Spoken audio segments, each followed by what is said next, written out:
আমি গাড়িতে সব সাজাইলাম, তারপর সকালের খাবার খেয়ে বাসা থেকে ফুচকার বেন নিয়ে বেরিয়ে পড়লাম।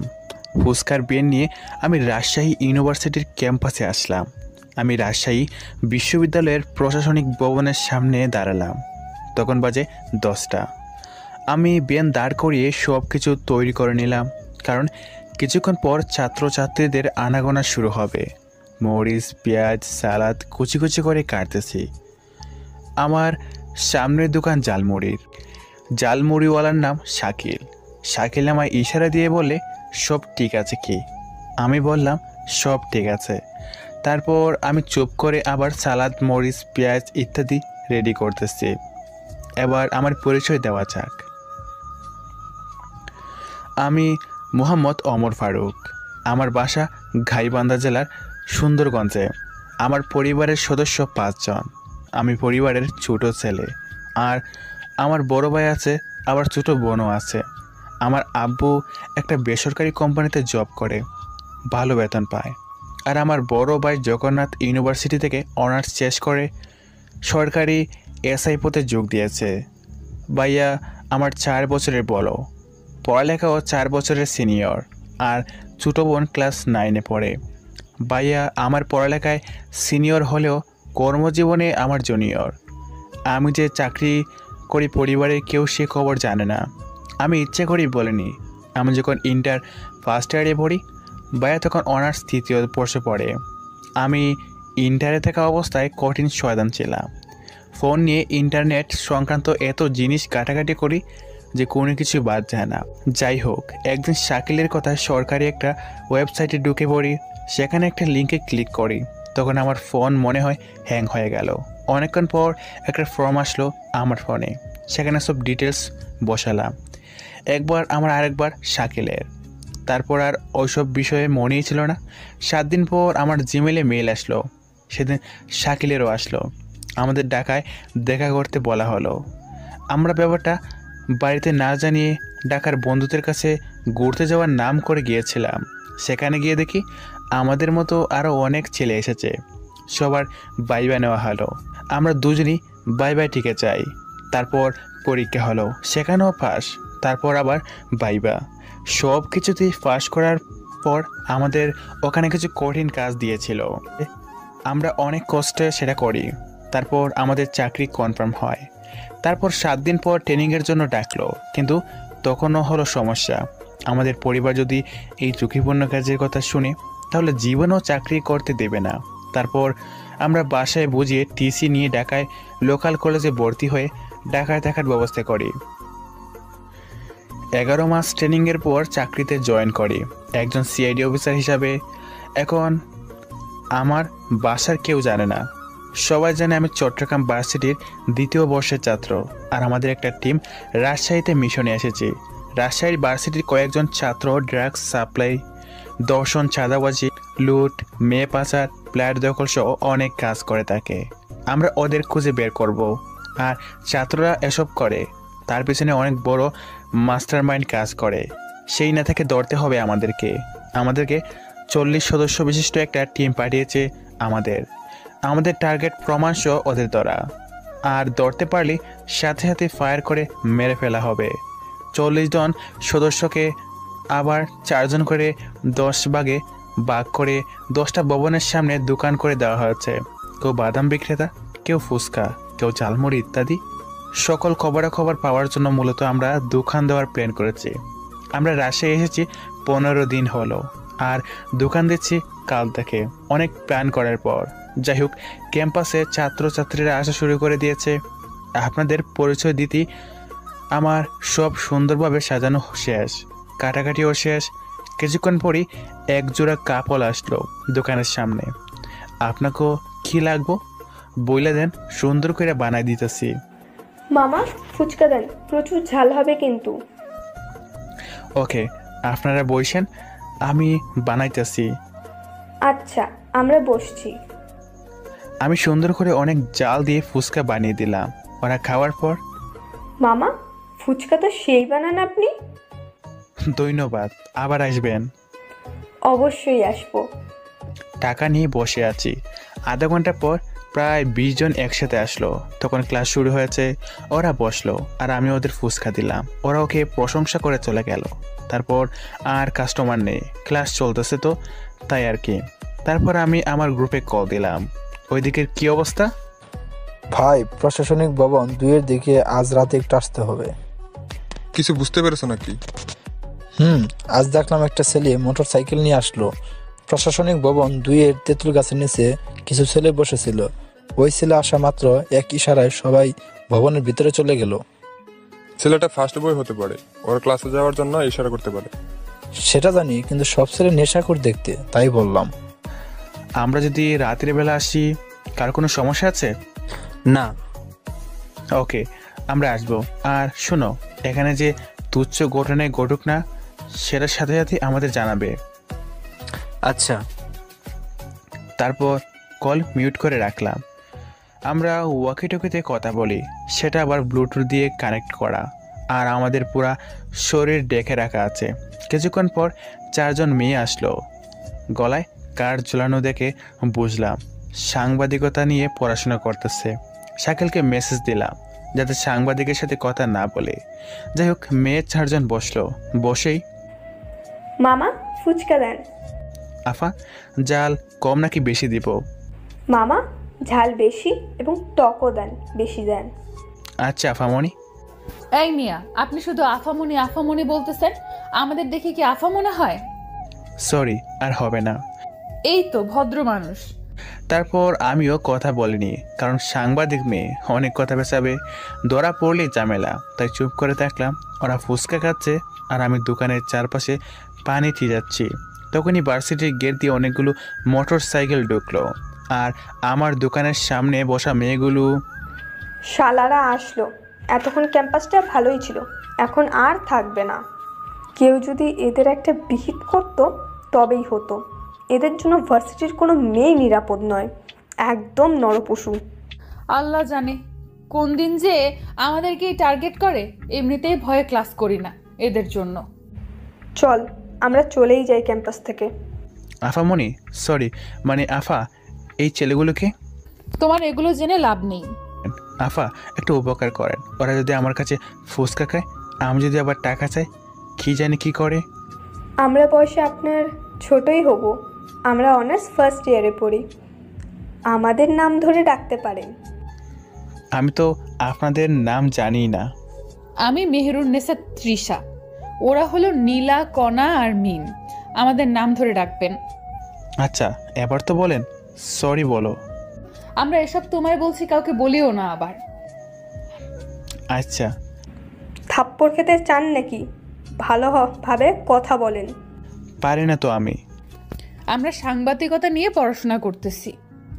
যাই হোক, বলি আপনাকে, ওইখানে সামনের মোটরসাইকেল নেতার মতো যে ছেলেটা, ওর নাম আদিল ইসলাম নিলয়, আর সাথের মেয়েটা ওর গার্লফ্রেন্ড, নাম তাসফিয়া। ওরা অনেক বড় লোক। আদিলের বাবা আজাদ খান এখানকার এমপি, আর তাসফিয়ার বাবা মেয়র। ওরা চোরে চোরে মিলে গেছে। আদিলের বড় ভাই আবার ভার্সিটির ভিপি। ওর মামা রাজশাহী বিভাগের নামকরা উকিল। আদিল যা বলবে ভার্সিটিতে তাই হয়। ওর ভাই নামে মাত্র ভিপি, কিন্তু সব কাজ আদিলই করে। যে কথা শুনবে না তাকে রাতের বেলা তুলে এনে প্রশাসনিক ভবনে দুয়ে এনে মেরে ফেলে, আর মেয়ে হলে বাকিটা ইতিহাস। ওরা আর কি করে সেটা আমরা জানি না। আমরা এদের ভয়ে ভার্সিটিতে ক্লাস করি না। ধরা পেলেই জোর করে ধূমপান করাবে। এটা তো অন্যায়। যদি এখানে দোকান চালাতে চাও, ওদের কারোর টাকা নিও না। টাকা লাগবে না, অনেক উপকার করেছেন। আরেকদিন খাবো, আজ আসি। আচ্ছা। তারপর ওরা 4 জন চলে গেল, আর আমি ওয়াকিটকিতে সবাইকে কথাগুলো সংক্ষেপে বলে দিলাম। সবাইকে অ্যালার্ট থাকতে বলে দিলাম, আর ওদের ফলো করতে বললাম। চিল্লানোর আওয়াজ শুনে পেছনে তাকালাম, দেখি আদিল নামের ছেলেটা চেয়ারে বসে আছে, সাথে ওর গার্লফ্রেন্ডও বসে আছে। আর ওদের সাতকার কয়েকজন ছেলে প্রশাসনিক ভবনের দোতলা থেকে একটা ছেলের কলার ধরে টানতে টানতে নিচে নামিয়ে আনলো। নিচে নিয়ে হাত বাঁধলো আর আদিলের সামনে দাঁড় করালো। আমার সামনে শাকিল, ফারহাদ আর অন্তর আছে, আর 40 সদস্যের ক্যাপ্টেন আমি। তাই আমি যা বলবো ওদের তাই করতে হবে। ওরা তো আদিলকে গুলি করার জন্য প্রস্তুত, কিন্তু আমি নিষেধ করলাম। মামা তুই শুধু বল, ওর শরীরে এত গুলি করব যে গুলির খোসা বিক্রি করে টোকাইদের 1 মাস চলে যাবে। আব্বে বেশি বুঝিস কেন? প্রমাণ ছাড়া কিছু করা যাবে না, আর আমাদের আরো কাজ বাকি আছে। ঠিক আছে, এখন কি করবি? ভিডিও করতেছি আমি। ভাই সাবধানে, ধরা পড়লে ঝামেলা আছে। চিন্তা করিস না ভাই, আমার বেনে 360 ডিগ্রি অ্যাঙ্গেলে ক্যামেরা সেট করা আছে, আর সাথে ছোট্ট একটা ড্রোন সেট করা আছে। আপনি যাহা ভালো বুঝেন তাই করেন ভাই। আচ্ছা, তারপর আমি আমার ফোন বের করলাম। ফোনের মধ্যে একটা অ্যাপস আছে, সেই অ্যাপ দিয়ে ড্রোন সেট করে ভিডিও করা শুরু করলাম। আর ওইদিকে আদিল, শালার পোলা, কমিশনার কাছে কমপ্লেন দিস আমরা ভার্সিটির মেয়েদের উত্ত্যক্ত করি? তোরা তো অনেক খারাপ কাজ করছিস, তোদের নামই তো কমপ্লেন দেবো। দাঁড়া, তোকে বোঝাচ্ছি আমরা কি জিনিস। তোরা বেশি দিন বাঁচতে পারবি না। আমাকে কেউ মারতে পারবে না। তোকে এমন শাস্তি দিয়ে মারবো, তোর মৃত্যু দেখে সবাই ভয় পেয়ে কেঁপে উঠবে। হোক, তোদের মৃত্যুর সময় তোরা বুঝতে পারবি মৃত্যু কতটা কঠিন। এই হাত কেটে ফেল। বলা দেরি, ওর চামচা মোটর সাইকেলের বাক্স থেকে একটা চাইনিজ কুড়াল বের করে চোখের ফলকে ডান হাতে নামিয়ে দিল। রক্ত থেকে আমি আর সহ্য করতে পারলাম না। সাথে সাথে আমি সিআইডি এর প্রধানকে কল দিলাম। স্যার, রাজশাহীতে পুলিশ পাঠিয়ে দিন, এখানে এইসব হচ্ছে। তোমরা কি জন্য আছো? উড়িয়ে দাও, বাকিটা আমি দেখব। স্যার, তাহলে মেইন শয়তান হাতছাড়া হয়ে যাবে। ঠিক আছে, আর তোমরা সাবধানে থাকো, ধরা যেন না পড়ো। স্যার, আপনি যদি এখন রাজশাহীতে আসেন, আমাদের দেখে আপনি হাসতে হাসতে অজ্ঞান হয়ে যাবেন। কয়েকদিন পর যাব, তোমরা আগে কাজটা শেষ করো, করতে পারলেই তোমাদের প্রমোশন আছে। দোয়া করবেন স্যার, যেন সফল হই। এখন পুলিশ পাঠিয়ে দেন। ওকে। স্যার কেটে দিয়ে পুলিশকে কল দিয়ে কাজ করতে বলল। আর আমার ড্রোন আমি নামিয়ে এনে আবার জায়গা মতো রেখে দিলাম। ভার্সিটি থেকে থানা অনেক কাছে। আমার ড্রোন নামানোর পর পুলিশ হুইসেল দিয়ে ভার্সিটির গেটে এসে থামলো। পুলিশের এসআই এসে, ভাই একটি কথা আছে। সময় মতো টাকা পেয়ে যাবি, এখন যা এখান থেকে। ভাই একে ছেড়ে দিন। কাকে ছাড়বো আর কাকে ছাড়বো না সেটা তোকে বলতে হবে নাকি? ভাই রাখবেন না, পুলিশ সুপারের সাথে এই ছেলের সম্পর্ক আছে। আপনি যে ওর হাত কেটেছেন, এটার জন্য ঝামেলা হতে পারে। আচ্ছা, একে হাসপাতালে নিয়ে যা, আর ফাইল তৈরি করবি। ট্রেনের চাকার নিচে পড়ে কেটে গেছে। আচ্ছা ভাই। তারপর এসআই সাইডে এসে হাসপাতালে কল দিল। কিছুক্ষণ পরে অ্যাম্বুলেন্স আসলো। অ্যাম্বুলেন্সে করে ছেলেটাকে নিয়ে গেল হাসপাতালে। এসআই চলে গেল। তখন আদিলকে তাসপিয়া বলল, চলো আজ ফুচকা খাই, অনেক দিন থেকে খাই নাই। ওরা নোংরা হাত দিয়ে বানিয়ে দেয়, ওসব খাওয়ার দরকার নেই, অসুখ করবে। আরো দেখো না কেন, ওরা কি সুন্দর করে ফুচকা বানাচ্ছে। আমি আজ খাবই, না খাওয়ালে তোমার সাথে কথাই বলবো না। তোমার সাথে আর পারলাম না, চলো। এই না হলে আমার জান। চলো। তারপর ওরা সবাই আমার কাছে এসে, এই তোরা ক্যাম্পাসে কবে থেকে দোকান বসেছিস? জি ভাইয়া, কালকে থেকে বসাইছি। রাজশাহী ভার্সিটির আশেপাশে দোকান বসাতে যে আমার অনুমতি নেওয়া লাগে, সে কথা কি জানিস? না ভাইয়া, জানি না তো আমি। কার কাছ থেকে অনুমতি নিয়েছিস তুই? ভাইয়া, আমি প্রিন্সিপাল স্যারের থেকে অনুমতি নিয়েছি। আচ্ছা ঠিক আছে, তুই কিছুক্ষণ আগে কোনো ঘটনা দেখেছিস? না ভাইয়া। সাব্বাস, আমি জানি তুই দেখেছিস। শোন, এই কথা কোথাও বললে তোকে মেরে ফেলবে। জি ভাইয়া, আমি কখনই বলবো না। ঠিক আছে, এখানে আজ থেকে তোরা দোকান বসাবি, আর যা দেখবি চুপ থাকবি। জি ভাইয়া। আমার গপ ফুচকা খাবে, সবাইকে ফুচকা খাওয়া। জি ভাইয়া, আপনারা বসেন, আমি সুন্দর করে বানিয়ে দিচ্ছি। দে তাড়াতাড়ি। তারপর আমি ফুচকা বানাতে লাগলাম, আর আমার ফোনের রেকর্ডিং অন করে রেখে দিলাম। আমি ফুচকা বানাচ্ছি আর ওরা কথা বলছে। আজ রাত 2টার সময় আসবে সবাই। মামা আজ আসবে নাকি? আর সাথে বসও আসতে পারে। আচ্ছা আসবো, সাথে মেশিনও আনবো কি? বলা তো যায় না, র্যাবের দল আবার ডেট দিতে পারে। আচ্ছা, এখন চলে যাবি কি আদিল? কাল আবার ঘুরতে যাব দেশের বাইরে। আচ্ছা যাস, এখন ফুচকা খেয়ে নে। ওরা ফুচকা গেল আর আমার হাতের অনেক প্রশংসা করলো। যাবার সময় সারা চেষ্টার টাকা না দিয়ে চলে গেল। আমিও কিছু বললাম না, কারণ আমার কাজ হয়ে গেছে। আমি ওদের সব কথা রেকর্ড করে নিয়েছি। কিছুক্ষণ পর আমরা সবাই দোকান বন্ধ করে বাসায় গেলাম। বাসা বলতে আমরা যে প্লেট বাড়া থাকি, প্লেটে গিয়ে গোসল করে রেস্ট নিচ্ছি আর ভাবছি কেমনে কি করব। তখনই শাকিল আসলো। মামা কি ভাবছিস? আজ রাতে যেতে হবে। মামা সবাইকে বলে দেই, ওরা তো মেশিন নিয়ে আসবে, অল্প গেলে রিস্ক হয়ে যাবে। সবাইকে বলে দে। আচ্ছা দিচ্ছি, এখন চল খাওয়াবি। শালার বেটা, আজ তুই খাওয়াবি। দেখা যাবে, এখন চল। তারপর আমি, শাকিল, অন্তর আর ফারহাদ বাইরে যাওয়ার জন্য রেডি হয়ে বাইরে গিয়ে খেলাম। তখন রাত বাজে 9টা। আসার পথে রাতে কি করব তা নিয়ে আলোচনা করলাম। বাসায় এসে আম্মুর সাথে কথা বললাম। কথা বলে গল্প করতে রাত 11টা বেজে গেল। তখনই আমি গ্রুপে সবাইকে মেসেজ দিয়ে আসতে বললাম। আমরা সবাই মুখে কাপড় পেঁচে কালো রঙের বুলেট প্রুফ জ্যাকেট পরলাম, সাথে কালো প্যান্ট আর কালো ক্যাটস, যাতে আমাদের অন্ধকারে দেখা না যায়। সাথে মেশিনও নিলাম, কোমরে গুজে রেখে দিলাম। আমরা 3টা হাইয়েস্ট নিয়ে গেলাম। দেখি গেটে তালা জ্বলানো, আর গেট দিয়ে ঢুকলে ওদের লুক দেখে ফেলতো। তাই আমরা পেছনে গেলাম। পেছনে গিয়ে মিনি মই দিয়ে পাঁচির টপকে একে সবাই পার হলাম। পার হওয়ার পর 40 জন সদস্য 4টা দলে ভাগ হয়ে গেলাম, আর সবাইকে গান রিলোড করে রেখে দিতে বললাম। আর আমি না বলা পর্যন্ত কিছু করতে নিষেধ করলাম। তারপর আমরা আলাদা হয়ে চারপাশ দিয়ে যাওয়ার প্রিপারেশন নিচ্ছি। আমার টিম নিয়ে আমি প্রশাসনিক ভবনের সামনে গেলাম। দেখি গেটের তালা দেওয়া, কিন্তু ভেতরে একটা রুমের লাইট জ্বলছে আর হালকা শব্দ পাওয়া যাচ্ছে। আমার সন্দেহ হলো, আর আমরা 5 দিয়ে চড়ার সিদ্ধান্ত নিলাম। প্রথমে শাকিল 5 দিয়ে উপরে উঠলো, তারপর পর্যায়ক্রমে আমি, অন্তর, ফারহাদ আর বাকি সদস্যরাও উঠলো। ধীরে ধীরে সব রুম চেক করলাম, কিন্তু কোথাও ওদের খুঁজে পেলাম না। আমরা ফেরত আসার প্ল্যান করতেছি, তখনই দরজা খোলার আওয়াজ পেয়ে বসে পড়লাম। দেখি বাথরুমের সাথে একটা হোল রুম থেকে কে জানি বের হয়ে বাথরুমে যাচ্ছে। আমার তো শিওর হলাম। কিছুক্ষণ অপেক্ষা করলাম, তখন ছেলেটা বাথরুম থেকে বের হয়ে এসে আবার দরজা বন্ধ করে দিল। ভাবতেছি এখন রুমের সামনে আমাদের যাওয়া উচিত কিনা। তখনই খেয়াল করলাম বাথরুমের সাথে বিদ্যুতের মেইন সুইচ। সবাইকে গান হাতে নিতে বললে, রেডি হতে বলে আমি ধীরে ধীরে দরজার সামনে গিয়ে শুয়ে পড়লাম।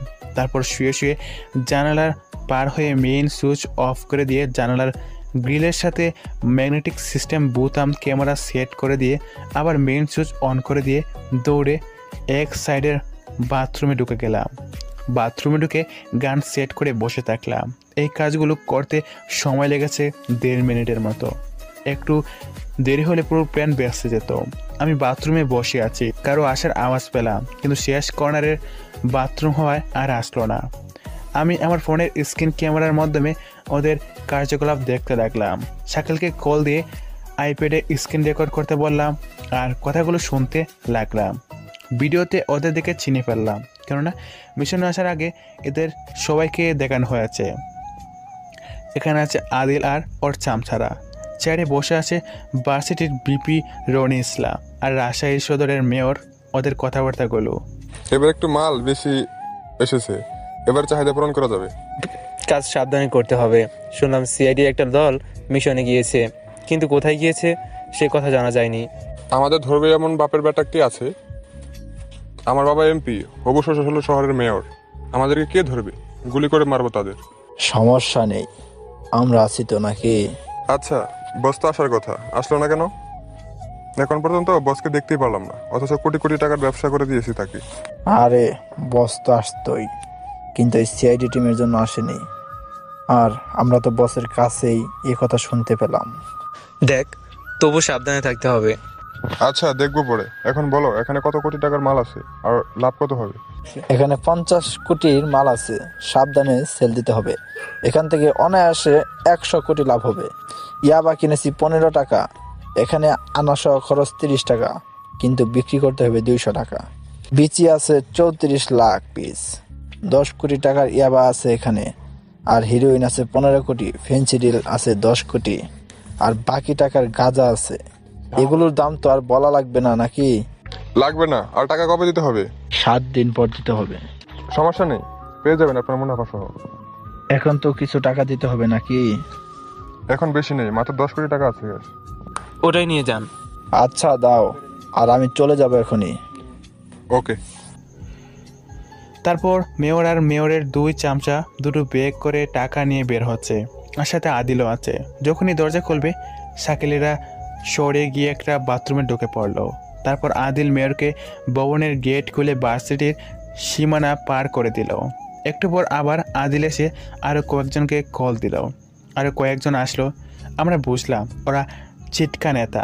আদিল আবার ওদের সবাইকে ইয়াবা, ফেন্সিডিল, হিরোইন আর গাঁজা ভাগ করে দিল। তারপর ওরা দরজা লাগিয়ে লাইট অফ করে চলে গেল। তখন রাত বাজে 3:30। আমরা আবার পাঁচির টপকিয়ে বাসে আসলাম। আমরা মূলত একটা ফ্ল্যাটে সবাই থাকি। ফ্ল্যাটের 3 তলা আর 4 তলায়, আর ফ্ল্যাটটা অনেক বড় হওয়ায় অনেক সুবিধা হয়েছে। আমরা 4 তলায় থাকি। বাসায় আসা মাত্র সবাই ঘুমিয়ে পড়লো আর আমি ভিডিওগুলো দেখতে লাগলাম। ভিডিও অনেক বড় হওয়ায় একটু কাটলাম আর অরিজিনাল ভিডিও 5টা পেন ট্যাবে কপি করে রেখে দিলাম। ফজরের আজানের সময় দিলাম ঘুম। কেউ ডাকবে না আমায়, কারণ আমি ঘুমালে আমায় ডাকার নিষেধ আছে। ঘুম থেকে উঠলাম দুপুরে 2টায়। আজ আর দোকান নিয়ে যাব না। আমাদের কাজ করছি। এখন আমাদের দরকার মেয়র, আদিল আর রনিকে ফলো করা। রনি আবার এসব কাজ করে না, শুধু ছোটো ভাইকে সাপোর্ট করে। তবে আমাদের আর 3-4 দিন ভার্সিটিতে দোকান দিতে হবে। যাই হোক, সেদিন সবাই মিলে গাড়িতে করে পদ্মার নদীর তীরে গিয়ে হাওয়া খেলাম। তারপর ইলিশ মাছ কিনে পাক করে নিলাম। এখানে এমন ব্যবস্থা, এখানে আলাদা মাছ কিনে পাক করে নিতে হয়, তারপর ভাত আলাদা কিনতে হয়। তাই করলাম। সেদিন পেট শক্তি করে ইলিশ আর ভাত খেলাম। অনেক রাতে বাসায় এসে দিলাম ঘুম থেকে উঠে রেডি হলাম। আজ আমরা সবাই দোকান নিয়ে যাব, কারণ আমরা গোপন সূত্রে খবর পেয়েছি আজ নাকি আদিলের গোপন মিটিং আছে। আর এটা করবে ভার্সিটির ওই কক্ষে যেখানে মালগুলো সেদিন ছিল। আমাদের কাজ সিস্টেম ওখানে ক্যামেরা সেট করে রেখে আসা আর পুলিশ দিয়ে সিসিটিভির পাসওয়ার্ড নেওয়া, যাতে আমরা খুব সহজে ভবনের সব খবর পেয়ে যাই। তাই আমাদের অর্ধেক টিম আজ ওই কাজে লেগে পড়লো, আর আমি সহ বাকি অর্ধেক দোকান দিয়ে সব খবর রাখতেছে। কিছুক্ষণ পর দেখলাম সেদিনের মেয়ে 4 জন একসাথে আসতেছে। আমার দোকানের সামনে এসে, মামা 4 প্লেট ফুচকা দেন তো, প্রচুর ঝাল দিয়ে। জি মামুনি, দিচ্ছি। ফাজলামো করেন? আপনি আমাদের 1 বছরের সিনিয়র হবেন, আর আমরা কোন দিক দিয়ে আপনার মামনি লাগি? আমি কোন দিক দিয়ে আপনার মামা লাগি? হয়েছে। আচ্ছা, আপনাকে কি বলে ডাকবো? সমস্যা নেই, 7 দিন মামা বলেই রাখেন। কেন? না, এমনি বলে ফুচকা রেডি করে দিলাম। ওরা ফুচকা খেলো। ফুচকা খেয়ে অনেক খুশি। তারপর টাকা দিয়ে চলে গেল। দোকান ফাঁকা। তখন আমি ক্যামেরা সেট করা টিমকে কল দিলাম, দিয়ে জানলাম সব কমপ্লিট করেছে ওরা। আমি ফোন টিপতে লাগলাম, আর ওদিকে মামা ক্রাশ খেয়েছি। ক্রাশ? তাও আবার তুই? মামা, কে এই ছেলেটা? ফুচকাওয়ালার উপর। শেষমেশ ফুচকাওয়ালার উপর।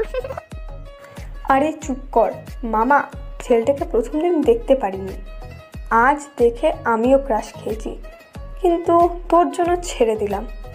সালি, তোরটা জানতে মারলে মারবো ধরে তোকে। বাদ দে, আমার ভালো লাগছে ছেলেটাকে। ওর ব্যাপারে খোঁজ নিতে হবে আমাকে। আমার কেন যেন ছেলেটার উপর সন্দেহ হয়। রে, একটা জিনিস ভাবছিস, একই সাথে ক্যাম্পাসে অনেকগুলো দোকান, কাল আবার একসাথে একটাও নেই, আজ আবার সব এসেছে। তাই তো। আচ্ছা, কাল থেকে ওদের পেছনে আমরা লাগতেছি। ওকে ডান। খাওয়া দিতে হবে কিন্তু। খাওয়া মানে? হোটেল রিজার্ভ করে দেব একদিনের জন্য। দেখা যাবে। তারপর ওরা চলে গেল, আর এদিকে আমি একটু ব্যস্ত হয়ে গেছি। তখনই দেখি কলেজের বায়োলজি ডিপার্টমেন্টের প্রফেসর আদিল, মেয়র রনি, আজাদ খান আর অপরিচিত একজন প্রশাসনিক ভবনের দিকে যাচ্ছে। আমি সবাইকে রেডি হয়ে ক্যামেরা অন করতে বললাম। তারপর যা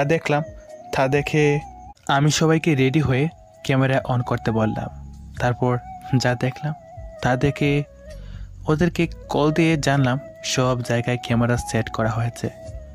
আমাদের 4 জন সদস্য আবার সিসিটিভি নিয়ন্ত্রণ রুমে আছে। যাই হোক, কিছুক্ষণ পর আমি খেয়াল করলাম বায়োলজি প্রফেসর আদিল, রনি আর মেয়র প্রশাসনিক ভবনের দিকে যাচ্ছে। আমি সবাইকে অ্যালার্ট থাকতে বললাম। আমি আমার মোবাইলে ক্যামেরার ভিডিও দেখতে লাগলাম। তারপর দোকান গুছিয়ে রেখে সিসিটিভি নিয়ন্ত্রণ কক্ষে গেলাম। সিসিটিভিতে ওদের কথা বোঝা যাচ্ছে না, তাই আমাদের ক্যামেরার ভিডিও দেখতে লাগলাম। তখন শোনো সবাই, বস আমাকে এসব বলছে। আজ আমাদের শেষ দেখা। আমাদের এলাকায় সিআইডি মিশন এসেছে, যে কোনো মুহূর্তে ধরা পড়ে যেতে পারি, তাই সাবধানে সব কাজ করতে হবে। আর দেশের বাইরে যাচ্ছি 2 মাসের জন্য। আচ্ছা, বসের কাছে থেকে সিআইডি অফিসারের কোনো ফটো আছে কি? কি করবা বাবা ফটো নিয়ে? মেরে দেবো ওদেরকে। আরে পাগল, ওদের অধিকাংশই গোল্ড মেডেল লিস্ট, খুপড়ি উড়িয়ে দেবে। আচ্ছা ঠিক আছে, সাবধানে থাকবো। আর প্রফেসর আঙ্কেল, আমাদের কোম্পানির কি খবর? বাবা, আমাদের কোম্পানি তো দিন দিন ফুলে ফেপে উঠতেছে, সাথে ড্রাগসের ব্যবসাও। যদি ঔষধের মধ্যে হিরোইন মেশানো হয় আর সেটি মানুষেরা খায়, তাহলে মানুষেরা তো কয়েকদিনের মধ্যে মাতাল হয়ে যাবে। পরে তারা ড্রাগস শরীরে পুশ করবে। সাবাস, এই না হলো পাক্কা স্মাগলার। প্রফেসররা তো আর এমনি রাখেনি, ক্রিমিনালের জন্যই রাখা হয়েছে। আমার একটা বুদ্ধি আছে। কি কথা? দাঁড়াও, আমি ভিডিও দেখাচ্ছি। আচ্ছা দেখাও। আমাদের কাছে যে ইয়াবাগুলো আছে সেগুলো খুব তাড়াতাড়ি সেল দিলে ভালো দাম পাবো না, কিন্তু সেগুলো যদি আমরা ওষুধের পাতার সিস্টেম করি আর বাইরে থেকে বোঝা যায় না এমন কভার দেই, আরও দাম বাড়িয়ে দেই, তখন আমাদের লাভ আর ধরা পড়ার সম্ভাবনা কোনোটি নেই। তখন আমরা অনায়াসেই কাজ করতে পারবো। ভালো বুদ্ধি। আরও কোনো বুদ্ধি আছে? অবশ্যই। তাড়াতাড়ি বলো। আমরা জানি ইয়াবা খেলে ঘুম ধরে না। অনেক শিক্ষার্থী আছে যে অনেক পড়াশোনা করার জন্য রাত জাগতে চায় কিন্তু পারে না, সে ঘুম জাগার ওষুধ খায়। আমরা যদি একটা ইয়াবা ভেঙে গুঁড়ো করে অল্প একটু করে দিয়ে বিক্রি করি, অল্প মূল্যে বাজারে ছেড়ে দিই, তাহলে সে কিছুদিন সেবনের পর নিশ্চয়ই ইয়াবাখোর হয়ে যাবে। তখন আমাদের বিক্রি বেড়ে যাবে। এক্ষেত্রে তো লাভ কম হবে। একটা গুঁড়া করে আরও কেমিক্যাল মেশানো হবে, তাতে কোনো লোকসান হবে না। সাবাস, ঠিক আছে, কাজ চালিয়ে যাও। আচ্ছা, আজ আমি উঠবো, আমার হাতে একটু সময় কম। আমরা উঠবো। আচ্ছা, আজ মিটিং এখানেই শেষ। আমরা সবাই এখন আন্ডারগ্রাউন্ড হয়ে যাব। আমাদের কমপক্ষে 3 মাস আর দেখা করা হবে না। যদি পারো দেশের বাইরে যেও। আমিও 2 দিন পর যাব। আচ্ছা, যাও সবাই। আমাদের লোকেরা যখন দেখলো ওরা বের হবে তখন সরে আসলো। আমাদের লোকেরা সাথে সাথে একখানে হলো। আমি দোকান বন্ধ করে ইমার্জেন্সি মিটিং ডাকলাম। এখন বাজে 3টা, মিটিং ডাকলাম 4:30। আমি দোকান বন্ধ করে রেখে বাসার দিকে রওনা দিলাম। রাস্তায় যেতে যেতে স্যারের কাছে কল দিলাম। Hello sir. Hey young man, কি অবস্থা ওদিকের? স্যার, তারপর সব খুলে বললাম। এখন কি করব স্যার? আরও প্রমাণের জন্য থাকলে ওদের 3 মাস ধরে যাবে না। ধরো, কিন্তু মেরে ফেলো না, গুম করে রাখো। 30 ডিগ্রি দিয়ে সাথের সবার খবর বের করো। পরে কি করব? সবাইকে একসাথে মেরে ফেলো, আমাকে ভিডিও পাঠিয়ে দিবে। Okay sir. আর স্যার, হয়েছে কি? লজ্জা পাওয়ার কিছু নেই, বলে ফেলো। স্যার, আসলাম এখানে, এখন হাত খালি হয়ে গেছে। সেটা বলবা তো নাকি? শোনো বাবা, টাকা পাঠিয়ে দিচ্ছি, রাজশাহীটা সবাই মিলে ঘুরে এসো। বলা তো যায় না আবার কবে যাওয়া লাগে। ওকে স্যার, এবং ধন্যবাদ। আচ্ছা দিবনে, রাখি। ফোনে কথা বলতে বলতে বাসায় পৌঁছে গেছি। ফোনটা কেটে দিয়ে বাসার ভিতরে ঢুকলাম। কিছুক্ষণ রেস্ট নিয়ে গোসল করে রেডি হলাম। হালকা কিছু খেয়ে ল্যাপটপে কিছু টাইপ করে নিলাম, যাতে উপস্থাপন খুব সহজে করা যায়। 4:30 মিটিং শুরু হলো। আমি বক্তব্য দেওয়া শুরু করলাম। Hello guys, it is Amar from Ireland. Sorry, মজা করলাম। স্যার, হঠাৎ মিটিং কেন? আমরা এখানে মিশনে এসেছি, মাদককে তুলে দেওয়ার মিশন। রাজশাহীতে মাদকের লিডাররা 2 দিন পর পালিয়ে যাবে, 3 মাস বাইরে থাকবে। তাহলে খুপড়ি উড়িয়ে দেয় স্যার? সেজন্য ডাকা আজ। আমাদের আজ রাতের মধ্যে Adil, Rony, mayor, professor, MP, Azad সবাইকে অ্যারেস্ট করে গুম করে দেব। আমরা রেডি। সবাই আমাদের ড্রেস পরে রেডি হয়ে নাও। Okay sir. আমরা রাতে হালকা খাবার খেয়ে নিলাম, তারপর বসলাম প্ল্যান সাজাতে। গোপন সূত্রে জানতে পারলাম রনি আর আজাদ বাসে আছে, আর আদিল আর তার গার্লফ্রেন্ড তাফসিয়াকে নিয়ে লং ড্রাইভে গিয়েছে, আর মেয়রের কাল রাতে ফ্লাইট। আমাদের সবার আগে টার্গেট মেয়র। মেয়রকে না ধরা পড়লে আদিল, রনি আর আজাদকে ধরা যাবে না। ফোনে খবর পেয়ে বেগ যাবে, আর আমাদের ফোর্সও অল্প, তাই বাঘ হয়েও পড়তেছি না। পুলিশের হেল্প নিচ্ছে না, সালারা ঘুষখোর, পালাতে সাহায্য করবে, তাই একটা বুদ্ধি করলাম। আমি আমাদের দেশের নেটওয়ার্ক অফিসে কল দিলাম। হ্যালো, কীভাবে সাহায্য করতে পারি স্যার? আমি সিআইডি থেকে বলতেছি। হ্যাঁ স্যার, বলেন। বাংলাদেশের সকল নেটওয়ার্ক 12 ঘন্টার জন্য বন্ধ রাখতে হবে। পাগল নাকি? অনেক টাকা লোকসান হবে। আপনার কিছু টাকা লোকসানের দিকে দেখলে দেশ থেকে অনেক বড় টেররিস্ট পালিয়ে যাবে। ওকে স্যার, করতেছি। প্রায় 30 মিনিট পর সব নেটওয়ার্ক বন্ধ হয়ে গেল, ওয়াইফাইও বন্ধ হয়ে গেল। 10 সদস্যের একটা টিমকে পাঠালাম আদিলের ঘাড় ধরে নিয়ে আসতে। বাকি 30 জন আমরা রেডি হলাম।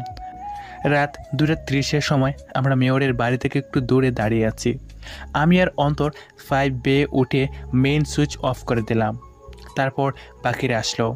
বাড়ির ভিতরে ঢুকলাম, দেখি কোনার রুমে মেয়র তার বউ সহ ঘুমাচ্ছে। আমি মেয়রকে ঘুমন্ত অবস্থায় এমন জোরে লাথি মারলাম, শালে মাগো বলে চিৎকার দিয়ে উঠল। মেয়রের মুখ বেঁধে টেনে হিঁচড়ে বাসা থেকে বের করে আনলাম। কেউ ভয়ে কোনো কথা বলেনি, কারণ আমাদের টিমের সবাই মেশিন নিয়ে দাঁড়িয়ে আছে। আমি মেয়রের চোখে কালো কাপড় বেঁধে দিলাম। মেয়রকে নিয়ে গোপন কক্ষে রেখে আসা হলো। কিছুক্ষণ পর ওয়াকিটকিতে খবর পেলাম আদিলকেও ধরেছে, ওদেরকে সাথে নিয়ে আসতেছে। তারপর আমরা সবাই আবার এমপি আজাদের বাসায় দিকে গেলাম। রাত তখন 4:12। আমরা এমপির বাসায় দেওয়াল টপকে বাসার ভিতরে গেলাম। ভিতরে ডেকে দুর্গনাময় সে সাইলেন্ট বাজানো হয়, সেটা বাজিয়ে দিলাম।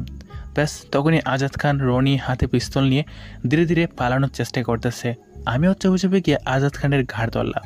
ধরা মাত্রই, এই কে কে? আমি তোর বাপ, সিআইডি। বাবা ছেড়ে দাও, তার জন্য যত চাও সব দেব। তোর অ্যাকাউন্টে কত টাকা আছে? 450 কোটিরও বেশি। সব টাকা দিয়ে দে। তাহলে আমি চলবো কি দিয়ে? তাহলে মর তুই। নাও বাবা। চল এখন। কোথায়? আমি তো টাকা দিলাম ওই থানায় চল। এটা কিন্তু বেইমানি হচ্ছে। হালারপো, তোরে ছেড়ে দিলে তো কালকে আমার লাশ পালাই দিবি, তোকে ছাড়া যাবে না বলেই চোখে কাপড় বাঁধলাম। শাকিলের কাছে রনি আর আমার কাছে আজাদ খান। ওদের দৌড়েছি কেউ জানে না। ফজরের সময় প্রফেসরকে তুলে আনলাম। ওদের হাত পায়ে শিকল বেঁধে শুকনা লোয়ার মধ্যে ফেলে দিয়ে উপরে বাড়ির ডাকনা দিয়ে ডেকে দিয়ে বাসে আসলাম। এসে দিলাম গো। পরদিন সকালবেলা উঠে যা শুনলাম তা শুনে আদিল, রনি, আজাদ খান আর মেয়রকে শুকনা কুয়ার মধ্যে ফেলে রেখে উপরে বাড়ির ডাকনা দিয়ে রেখে বাসে আসলাম। বাসে এসে ফ্রেশ হলাম। ফ্রেশ হয়ে হালকা কিছু খেয়ে দিলাম ঘুম। পরদিন সকালে ঘুম ভাঙলো টিভির সাউন্ডে। টিভিতে দেখাচ্ছে ব্রেকিং নিউজ, একসাথেই রাজশাহীর টপ রাজনীতিবিদ গুম। কে হতে পারে সে যে সবাইকে গুম করলো? এটা কি রাজনীতির কোনো চাল, নাকি বিপরীত পক্ষের চাল, নাকি রাজশাহীতে মিশনে যাওয়া সিআইডি অফিসারদের কাজ? কি হতে পারে সেটা তথ্য উদ্ধারে মাঠে নামছে র্যাব। এখন দেখছেন খেলার খবর। খবর শুনে আমি হাসতে লাগলাম। ওরা নাকি আমাদের কাজ ধরতে পারবে। আমরা আদিলদের অ্যারেস্ট করেছি, সে কথা রাজনীতিবিদরা জানতে পারলে ছড়িয়ে নিয়ে যাবে, তখন ওদের শাস্তি হবে না। আর আমাদের চাওয়া ওদেরকে ভয়াবহ শাস্তি দেওয়া। যাই হোক, বিছানা থেকে উঠলাম 11টার সময়। উঠে ফ্রেশ হলাম। ফ্রেশ হয়ে সকালে নাস্তা করলাম। নাস্তা করে রেডি হলাম। দোকান দিতে হবে, কারণ আজ আদিলদের বস ওদের খুঁজে ভার্সিটিতে আসতে পারে। কারণ আদিলদের খবর এখন ব্রেকিং নিউজ হয়ে গেছে। ওদের বস এসে আদিলদের বন্ধুদের প্রেশার ক্রিয়েট করবে। তখন আদিলের বন্ধুরা ভার্সিটির ছেলেদের ছাপ দিবে, ফলে ছাত্ররা আন্দোলন করবে। তখন একটা দাঙ্গা তৈরি হবে। আর আমাদের টার্গেট ওদের বসকে ধরা আর দেশের হাঙ্গামা বন্ধ করা। ওদের বসকে ধরতে পারলে সবাইকে একসাথে মেরে নদীতে ভাসিয়ে দেব। যাই হোক, প্ল্যান অনুযায়ী আমরা দুদলে ভাগ হলাম। একদল দোকান দিয়েছে আর আরেক দল আবার আমাদের কি ফলো করতেছে। তখন বাজে 1টা। তিশাদের দল আসলো ফুচকা খেতে। এসি, ভাইয়া আজকে আপনার আসতে দেরি হলো কেন? জি আফা, আজকে আমি ঘুমাইছিলাম। আমাদের নাম ধরে ডাকতে বলিনি তোমায়। মূর্খ মানুষ তো, মনে তাহে না। আমাকে শুধু নাম ধরে ডাকবে আর ওদেরকে আফা বলে ডাকবে। ওকে আফা। আবার বললে? ওকে তিশা। এই তো গুড বয়। এবার তোমার A to Z পরিচয় দাও। জি, আমার পরিচয় কেন? যেটা বলছি সেটা করো। জি দিচ্ছি। ভুল ঠিকানা দিলে অবস্থা খারাপ আছে। ঠিক আছে বলো। আমার তারপর একটা বুয়া ঠিকানা সুন্দর করে গুছিয়ে বললাম। তোমার ফোন নাম্বার দাও। আমি মোবাইল ব্যবহার করি না। ও তাহলে ফুচকা দাও।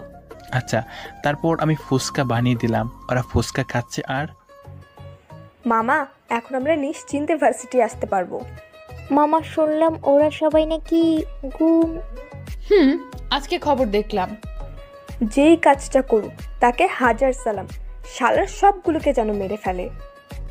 সেটাই, এখন চলো। চলো সবাই। তারপর ওরা চলে গেল। ওরা 4 জন ঢাকা থেকে এখানে পড়তে এসেছে। তিশা মেয়েটা দেখতে অনেক সুন্দর। তিশা আমায় পছন্দ করে, ওর কথাই আমি বুঝতে পেরেছি।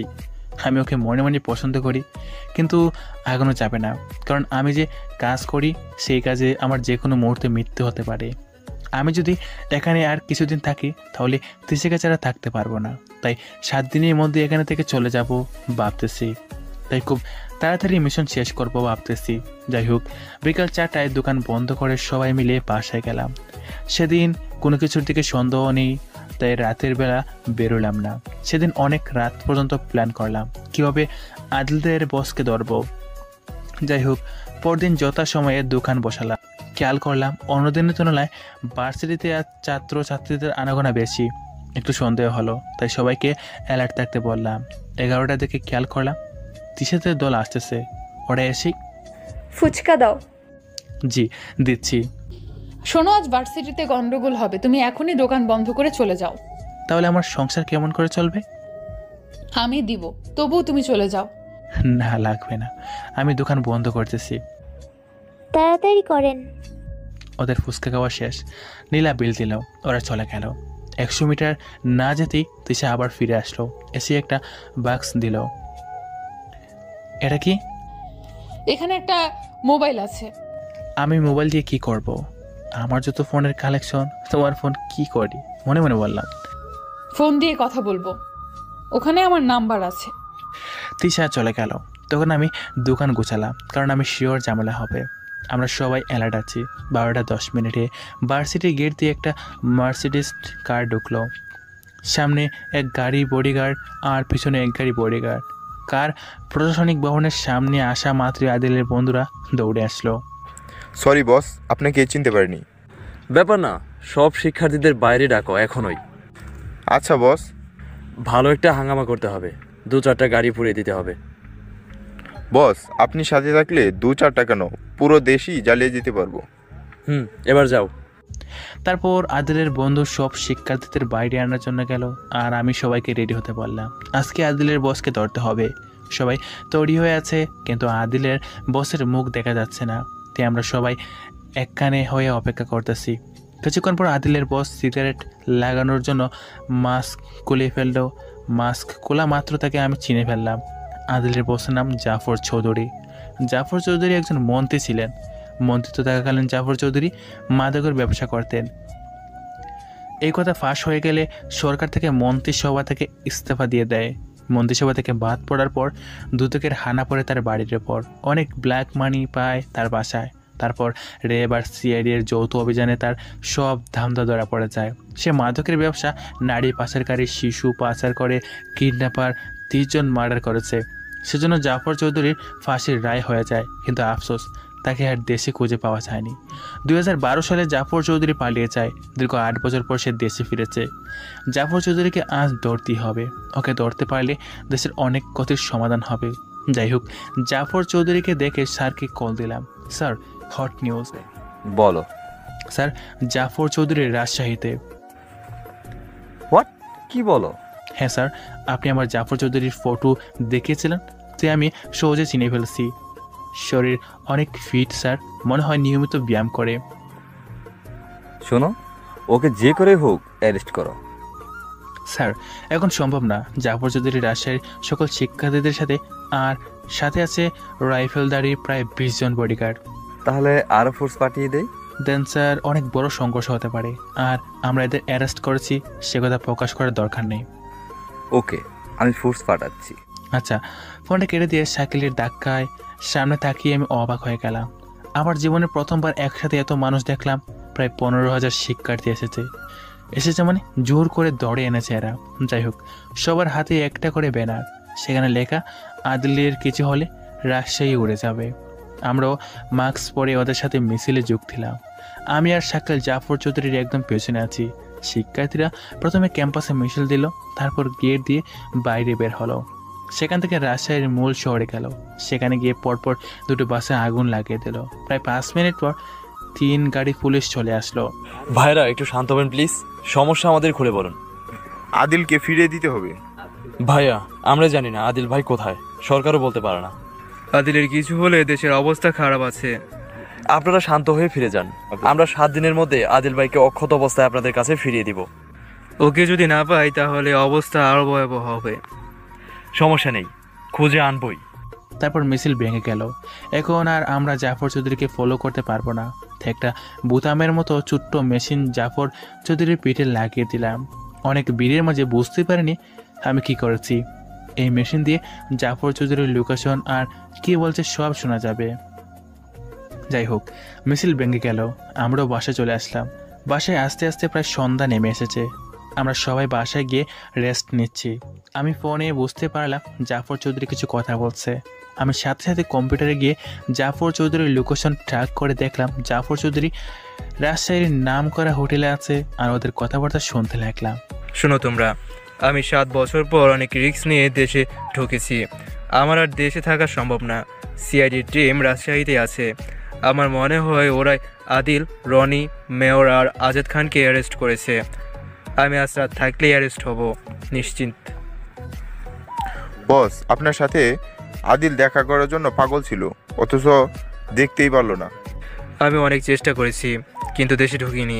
যাই হোক, আমি আজ রাত 12টায় আমি চলে যাব। বস, সব জায়গায় চেকপোস্ট, যাবেন কেমন করে? আমি স্পিড বোট করে মায়ানমার থেকে বঙ্গোপসাগর দিয়ে পদ্মায় ঢুকেছি, তারপর পদ্মা নদী দিয়ে এখানে এসেছি। আজ যাবো তেমন করেই। আচ্ছা বস। শোনো, তুমি যে করেই হোক আন্দোলন বহাল রাখো। যদি তখনও না পাই তাহলে তুমি সব দায়িত্ব পাবা। আচ্ছা। তুমি এখন চলে যাও, না হলে কেউ সন্দেহ করবে। আচ্ছা বস। তারপর আশিকের বন্ধু চলে গেল। আমি কানে হেডফোন লাগিয়ে রাখলাম। তারপর স্যারকে কল দিলাম। স্যার, জাফর চৌধুরী আজ দেশের বাইরে চলে যাবে। যে করে হোক ওকে অ্যারেস্ট করো। স্যার, অ্যারেস্ট করতে পারবো না, তবে ক্রস ফায়ার করতে পারবো। তোমার যা ইচ্ছা, ওদের মারতে পারলেই তোমার প্রমোশন নিশ্চিত। Okay sir. আর আমাদের ফোর্স তো আছে না এখনো? রাস্তায় একটু সমস্যা হয়, যেতে দেরি হচ্ছে। ওরা 20 মিনিটের মধ্যেই তোমার কাছে পৌঁছে যাবে। Okay sir. ফোনটা কেটে দিয়ে সবাইকে রেডি হতে বললাম। আমরা রেডি হতে আমাদের ফোর্স এসে হাজির। একসাথে 30 জন এসেছে। আমরা সব মোট 70 জন হলাম। সবাই রেডি। রাত 9টার সময় আমরা জাফর চৌধুরী যে হোটেলে আছে তার সামনে আসলাম। এখন জাফর চৌধুরীকে ধরতে গেলে গোলাগুলি হবে, কারণ ওর সকল বডিগার্ডের কাছে মেশিন গান আছে। আবার ভাবতেছি যেখানেই ওকে অ্যারেস্ট করতে যাই না কেন গোলাগুলি হবেই। যা করার এখানেই করবো। আমি আর আমার সাথে 5 জন হোটেলে ঢুকলাম। হোটেলে ঢুকে ম্যানেজারের কাছে গিয়ে, ম্যানেজারের হোটেলে কতজন গেস্ট আছে এখন আমার আইডি কার্ড দেখিয়ে, 100 জনের মতো। জাফর চৌধুরী নামের ব্যক্তি কততম রুমে আছে? 125 থেকে 130 নং রুমে। ওরা বাদে কতজন আছে? 10 জন নবদম্পতি, 12 জন সিঙ্গেল পাবলিক, আর বাকিগুলা ভিআইপি গেস্ট।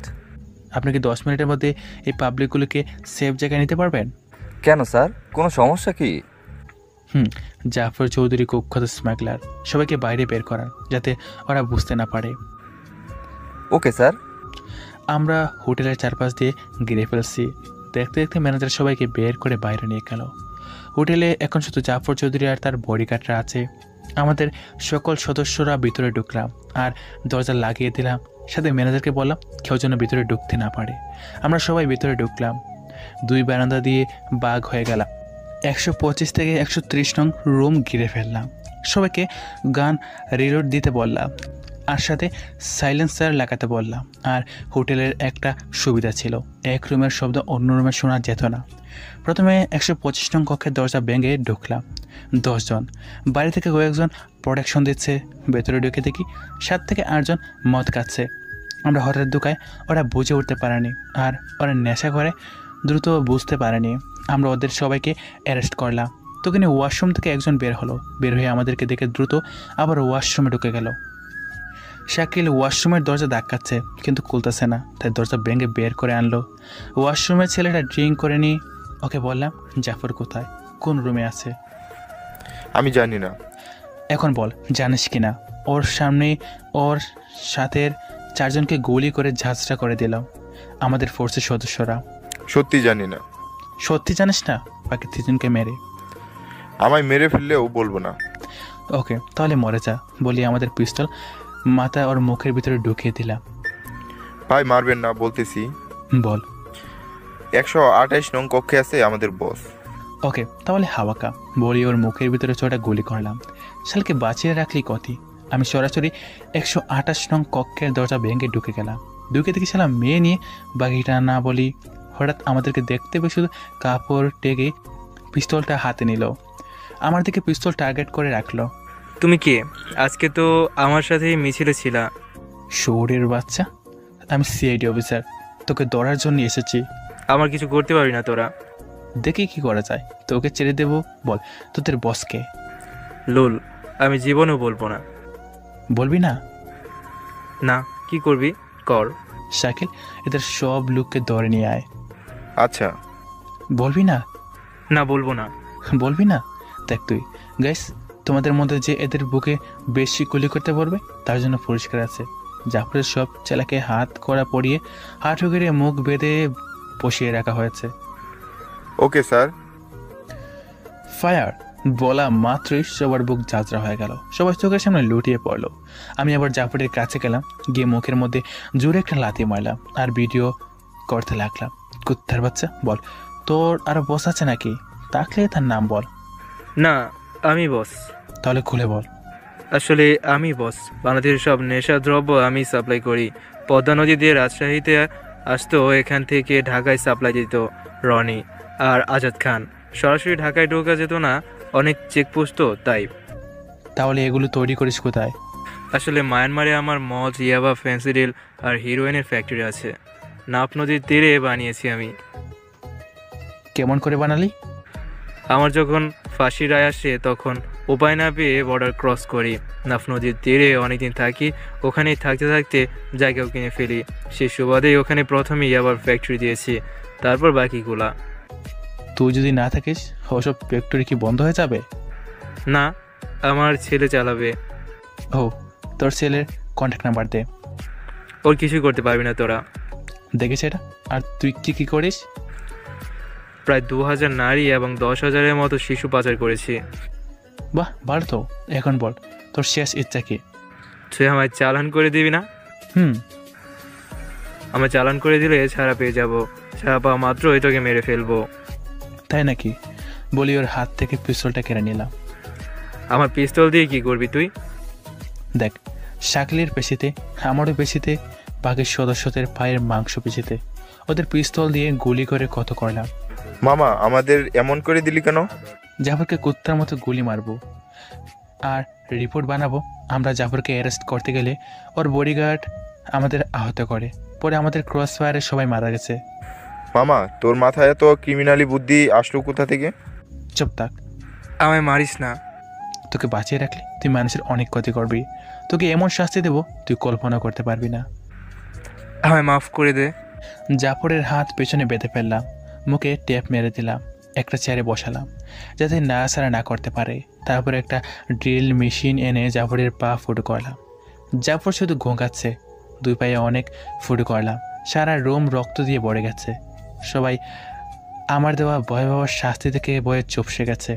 আমি প্লাসে পানি নিয়ে আসলাম, পায়ের নখ তুলে ফেলবো। তখন গুলির শব্দ পেয়ে জাফরের দিকে তাকিয়ে দেখি মাথার কোলে উড়িয়ে দিয়েছে। পেছনে তাকিয়ে দেখি শাকিল হারামজাদা এই কাজ করেছে। এই কাজ করার তোকে আমি অনুমতি দিয়েছি?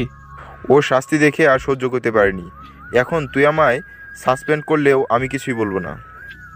আচ্ছা বাদ দে, সবাই চল। এখন সবাইকে ভালো করে ব্যান্ডেজ করতে হবে। আর এখন সকাল হয়েছে, চলো সবাই। জি স্যার, চলেন। সকাল 5:47 আমরা রক্তাক্ত অবস্থায় হোটেল থেকে বের হলাম।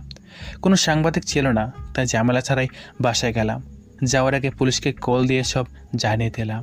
আর ম্যানেজারকে সিসিটিভির মেমোরি কাউকে দিতে নিষেধ করতেছি। বাসায় পৌঁছে ফ্রেশ হয়ে আদিলদের যে বাসায় রেখেছি সেখানে গেলাম। সেখানে 5 জনের জন্য 10টা গমের রুটি আর 4 বোতল পানি চুরি দিয়ে আসলাম। বাসায় এসে দেখি সবাই ঘুমিয়ে পড়েছে। আমিও শুয়ে পড়লাম। ভাবতেছি আদিল বা আজাদ খানকে দিয়ে টোপ দিয়ে জাফরের ছেলেকে ধরবো, তারপর ফ্যাক্টরিতে আগুন লাগিয়ে দেবো, আর আদিল, রনি, মেয়র, প্রফেসর, আজাদ খান আর জাফরের ছেলেকে মেরে জঙ্গি হিসেবে মেরে দিব। ঘুম থেকে উঠলাম বিকাল 3টায়। ঘুম থেকে উঠে সবাই মিলে আদিলদের যে রেখেছি সেই বাসায় গেলাম। ওখানে গিয়ে আজাদ খানকে কুয়া থেকে তুলে নিলাম। তুলে যে কথাগুলো বলবো সত্য উত্তর দিলে ছেড়ে দেব। আচ্ছা, জাফরের কতজন সন্তান? একটাই ছেলে। আপনি ডাকলে কি সে দেশে আসবে? আমাদের সব ডিল তার সাথে হয়। তাকে ডাকো, তাকে দৌড়িয়ে দিতে পারলে তোমরা ছেড়ে দেব। ওকে ধরে আটকে রাখতে পারবেন না, জাফর ভাই ওকে ছাড়িয়ে আনবে। তাই নাকি? বলে জাফরকে মারার দৃশ্যটা দেখালাম। আমি ধরে দেব, তবু আমায় ছেড়ে দাও। আগে দৌড়িয়ে দাও। ওকে, এখন কল দিচ্ছি। ওকে। আজাদ খান জাফরের ছেলেকে কল দিল। বাবা, তুমি কোথায়? জি, আমি দুবাইতে আছি। কেন? একটা ঢিল আছে ভারতে পার্টির সাথে। বাবা তো এখন বাংলাদেশে আছে। বাবা, তোমার বাবা এখানে থাকা অনেক রিস্ক, তাই তোমার দরকার। কত কোটির ডিল? 250 কোটির ডিল। কবে হবে? তুমি এখনই আসতে পারলে এখনই হবে। আমি কাল সকালে পৌঁছে যাব। কাল দুপুরে 12টার ডিল ফাইনাল করো। ওকে বাবা। তারপর ফোন কেটে দিল। এবার আমায় আর রনিকে ছেড়ে দাও, আর আদিলকে রেখে দাও। শুধু আদিল বাদ কেন? আদিল তো আর আমার নিজের ছেলে না। মানে? আদিলের বাবা ছিল একজন এসআই। আমার 100 কোটি টাকার মাল আটকে দেওয়ায় রাগের বশে অবশ শিশুকে আদিলকে তুলে এনেছি। তারপর ওকে এসব শিক্ষা দিয়ে ওর দ্বারায় ওর বাপকে মেরেছি, আর এখন ব্যবহার করে টাকা কামাচ্ছি। আদিল কি আপনার কোনো সম্পত্তির ভাগ পাবে না? ওকে আমরাই মেরে দিতাম। যাক, ভালো হলো, নিজেই ধরা খেয়েছে। তাহলে তো আদিলের কোনো দোষই নেই। না, নেই, তবে ওকে মেরে দাও। দিব তো। এবার আমাদের ছেড়ে দাও। সবাইকে একসাথে দিব। আগে আসিফকে ধরে নি। আচ্ছা। তারপর ওদেরকে আবার কোর মধ্যে রেখে দিলাম। সবাই বাসে আসলাম। ওখানে গার্ড হিসাবে 4 জনকে রেখে বাসায় এসে দিলাম ঘুম। ঘুম থেকে উঠলাম পরের দিন সকালে। ঘুম থেকে উঠে ফ্রেশ হয়ে দেখি আমার বালিশের নিচে তিশার দেওয়া ফোন বাজতেছে। আমি কল ধরলাম। হ্যালো, কে বলছেন? ওখানে সেভ করা আছে, সেটা দেখোনি? ঢং করো, তাই না? হ্যাঁ বলো। ভার্সিটিতে আসবে কখন? দেখি যাবো এক সময়। কেন? তাড়াতাড়ি আসো, কথা আছে। কি কথা? আসলে বলবো। আচ্ছা, আসতেছি। তারপর আমি রেডি হলাম। আজ ফুসকওয়ালা মামা হিসাবে নয়, সাধারণ ভার্সিটির ছাত্রের মতো ড্রেস পরে। আমরা যেখানে দোকান দিতাম সেখানে আরেকজন সাধারণ মানুষকে বসতে বলেছি, আর দোকানটাও দিয়ে দিয়েছি। আমাদের থেমার সকল দোকান গরিব মানুষদের বিলিয়ে দিয়েছি। যাই হোক, আমি বসে আছি। কিছুক্ষণ পর তিশাকে আসতে বললাম। তিশা সাথে 4 বান্ধবী নিয়ে হাজির। তিশা এসে সরাসরি আমার পাশে বসলো, আর কণা, নীলা আর মিম পাশের সিটে বেঞ্চে বসলো। তিশা পাশে বসেই, তোমায় না আজ অনেক সুন্দর লাগছে। ধন্যবাদ। আজ দোকান দাওনি? না, আর দোকান করবো না। ভালো বুদ্ধি, তুমি চাকরি করো। হুম। তুমি ড্রাইভার হিসেবে জয়েন করো, যত বেতন দরকার ততই দেব। আমি কেন তোমার ড্রাইভার হব? আর এই নাও তোমার মোবাইল। ওর দেওয়া মোবাইল ফিরিয়ে দিয়ে। তোমায় গিফট দিয়েছি, ওটা আর ফেরত নিব না। কয়টা ফোন চালাবো? আমার কাছে আছে 2টা ফোন, সে 2টা চালানোর সময়ই আমার নেই। ওসব ভাঙ্গা ফোন ফেলে দাও। কিসের ভাঙ্গা? বলি আমার পকেট থেকে আইফোন 12 Pro Max এবং স্যামসাং S20 Ultra দেখালাম। তো তোমার কাছে এ ফোন আসলো কেমন করে? আমি কিনেছি। তার মানে তুমি ফেক ফুচকাওয়ালা? হুম। তুমি কিসের চাকরি করো? 2 দিনের মধ্যে নিউজ দেখতে পাবা। চলে যাবো নাকি? কালকে চলে যাব। তুমি কি বোঝো না? কি বুঝি না? জানো, আমি জীবনে একজনকে পছন্দ করেছি আর একজনকে ভালোবেসেছি। কে আছে? একজন ফুচকাওয়ালাকে ভালোবাসতাম, কিন্তু এখন জানতে পারি সে চাকরি করে। কাকে ভালোবাসো? তোমায় দ্বিতীয় দিন দেখেই আমার পছন্দ হয়, তারপর তোমাকে নিয়ে ভাবতে ভাবতে ভালোবেসে ফেলেছি। তাই নাকি? বোঝো না? ফাজলামো করো। দেখো, জানি না তুমি কি বলছো, কিন্তু আমি বলি, আমি একজন দেশের সৈনিক। আমার সব কাজ ঝুঁকিপূর্ণ। যে কোনো মুহূর্তে মৃত্যু হতে পারে। সবসময় বুক উজাড় করে দিতে হয়। তুমি আমাদের কোম্পানির CEO হবা। তাতে কি? অনেক টাকা ইনকাম করবা। কিন্তু আমি এখন যে সম্মান পাই তখন সেটা ভাবো না। তুমি কি কখনো বিয়ে করবা না? অবশ্যই করব। অপেক্ষায় থাকবো। লাভ নেই, আমি বড় লোকদের পছন্দ করি না। কি করলে পছন্দ করবা? আমার সমান হলে। ওকে, তখন মেনে নিবা। ভেবে দেখবো। দেখা হচ্ছে তাহলে খুব দ্রুতই। ওকে, আমিও তিশাকে পছন্দ করি, কিন্তু আমি যদি মরে যাই তখন? তাই এগুলাম না। কিছুক্ষণ পর আসিফের মিটিং আছে, সেজন্য সে আসবে। আসিফ যে কক্ষে সবসময় মিটিং করতো সেখানেই মিটিংয়ের ব্যবস্থা করা হলো। আসিফ হেলিকপ্টারে করে বাংলোয় নামলো। আমরা সবাই সাইডে আছি। আসিফ নামা মাত্র আজাদ খান গিয়ে, আমিও তিশাকে পছন্দ করি, কিন্তু আমি যদি মরে যাই তখন? তাই এগুলাম না। কিছুক্ষণ পর আসিফের মিটিং আছে, সেজন্য সে আসবে। আসিফ যে কক্ষে সবসময় মিটিং করতো সেখানেই মিটিংয়ের ব্যবস্থা করা হলো। আসিফ হেলিকপ্টারে করে বাংলোয় নামলো। আমরা সবাই সাইডে আছি। আসিফ নামা মাত্র আজাদ খান গিয়ে, আসিফ নামা মাত্রই আজাদ খান দৌড়ে তার কাছে গেল। আমি ভাবলাম দৌড়িয়ে দেওয়ার জন্য দৌড় দিল। আমি সাইডে দাঁড়িয়ে আছি। আজাদ খান দৌড়ে আসিফের কাছে গিয়ে আসিফকে জড়িয়ে ধরল। তখনই আমি আর আমার টিম আড়াল থেকে আসলাম। এসি আজাদ খান, ওকে ভালো করে ধরে রাখুন। তাই নাকি? কি করছেন? পিস্তল কি করবেন? তুই আমায় ছোট বাচ্চা মনে করেছিস যে আমি তোকে আসিফকে ধরিয়ে দিব? এটাই কিন্তু কথা ছিল। তাই নাকি? ধর আমাকে। ভালো করে শুনে রাখ, আদিল, রনি কেউ আমার ছেলে না। আমার নিজের ছেলে হলো আসিফ। আদিলকেও কিডন্যাপ করেছি, আর রনি হারুন চৌধুরীর একমাত্র ছেলে ছিল। দুজনকেই কিডন্যাপ করেছি। তাই নাকি? হাসিস কেন? আমাদের কথা তোর কাছে জোকস মনে হচ্ছে নাকি? তোদের কথা আমার কাছে কি আর মনে হবে? তাহলে দুজনে মরার জন্য তৈরি হয় না। আমরা মরার ভয় করি না। তুই আজ আমায় আর আমার বাবাকে মেরে ফেলে দে, সমস্যা নেই, কিন্তু আমার ছেলে কিছুদিন গেলেই আমার ড্রাগস সাপ্লাই দিবে। যদি তোর সকল ফ্যাক্টরি জ্বালিয়ে দিই আর তোর ছেলেকে মেরে দিই তখন? সেটা কখনো সম্ভব না, কারণ আমার ছেলের সাথে আরও 50 জন বডিগার্ড থাকে, আর আমার এলাকায় 400 গার্ড দিয়ে ঘেরা থাকে। মাত্র? এখন আমাদের ধরে দেখা। বলি এলোপাতারি গুলি করতে লাগলাম। একটা গুলি এসে অন্তরের পায়ে লাগলো। অন্তরকে একজন আড়ালে নিয়ে গেল। তারপর শুরু হলো ওদের সাথে আমাদের গোলাগুলি। ওদের টার্গেট ওরা যে করেই হোক হেলিকপ্টারে উঠবে। আমরা 10 জন, তার মধ্যে একজন আহত। আহতের সাথে একজন, এখন আমরা 8 জন। আমরা গুলি করতেছি। হঠাৎ করে আমাদের দিকে গুলি বর্ষণ আসতে লাগলো। সাইডে তাকিয়ে দেখি প্রায় 40 জন লোক আমাদের দিকে গুলি করতেছে। আমরা পিছনে হটে আসলাম। তখনই দেখ, এভাবে থাকলে আমাদের জীবন যেতে পারে। আমরা এই কয়জন ওদের দলের কিছুই করতে পারবো না। তাহলে ওরা চলে যাক। ওরা পালিয়ে গেলে আর ধরা অসম্ভব। স্যার, তাহলে কি করবেন? স্নাইপার নিয়ে আসো। স্নাইপার দিয়ে হেলিকপ্টারের কাজ আর পিছনের চাকা নষ্ট করে দাও, বাকিটা আমি দেখছি। ওকে।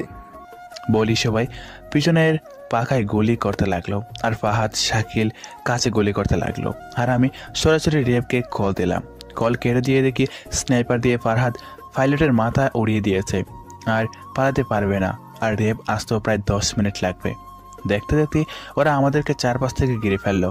আমরা যখন বুঝলাম অবস্থা খারাপ, তখন আমরা 8 জনই রিস্ক নিলাম। একটা, আমাদের সবাই হাই ট্রেনিং দেওয়া আছে, সাথে পড়া আছে বুলেট প্রুফ জ্যাকেট, আর মাথায় অনেক মজবুত হেলমেট লাগালাম। রিস্ক নিয়ে আমরা সবাই একসাথে পিঠ লাগিয়ে গোল হয়ে গুলি করতে লাগলাম। সবাই বডি শট মারা শুরু করেছে। ওরা গুলিকে পাকিস্তানিদের মতো আমাদের গুলি করতেছে। আমার মেজাজ খারাপ হয়ে গেছে। তখনই আরে কি বাল, বডিতে গুলি করা? এরা বাঙালি না যে দুটা ঘুষে খেয়ে মরে যাবে। এরা নাইজেরিয়ান খালাপান্ডা।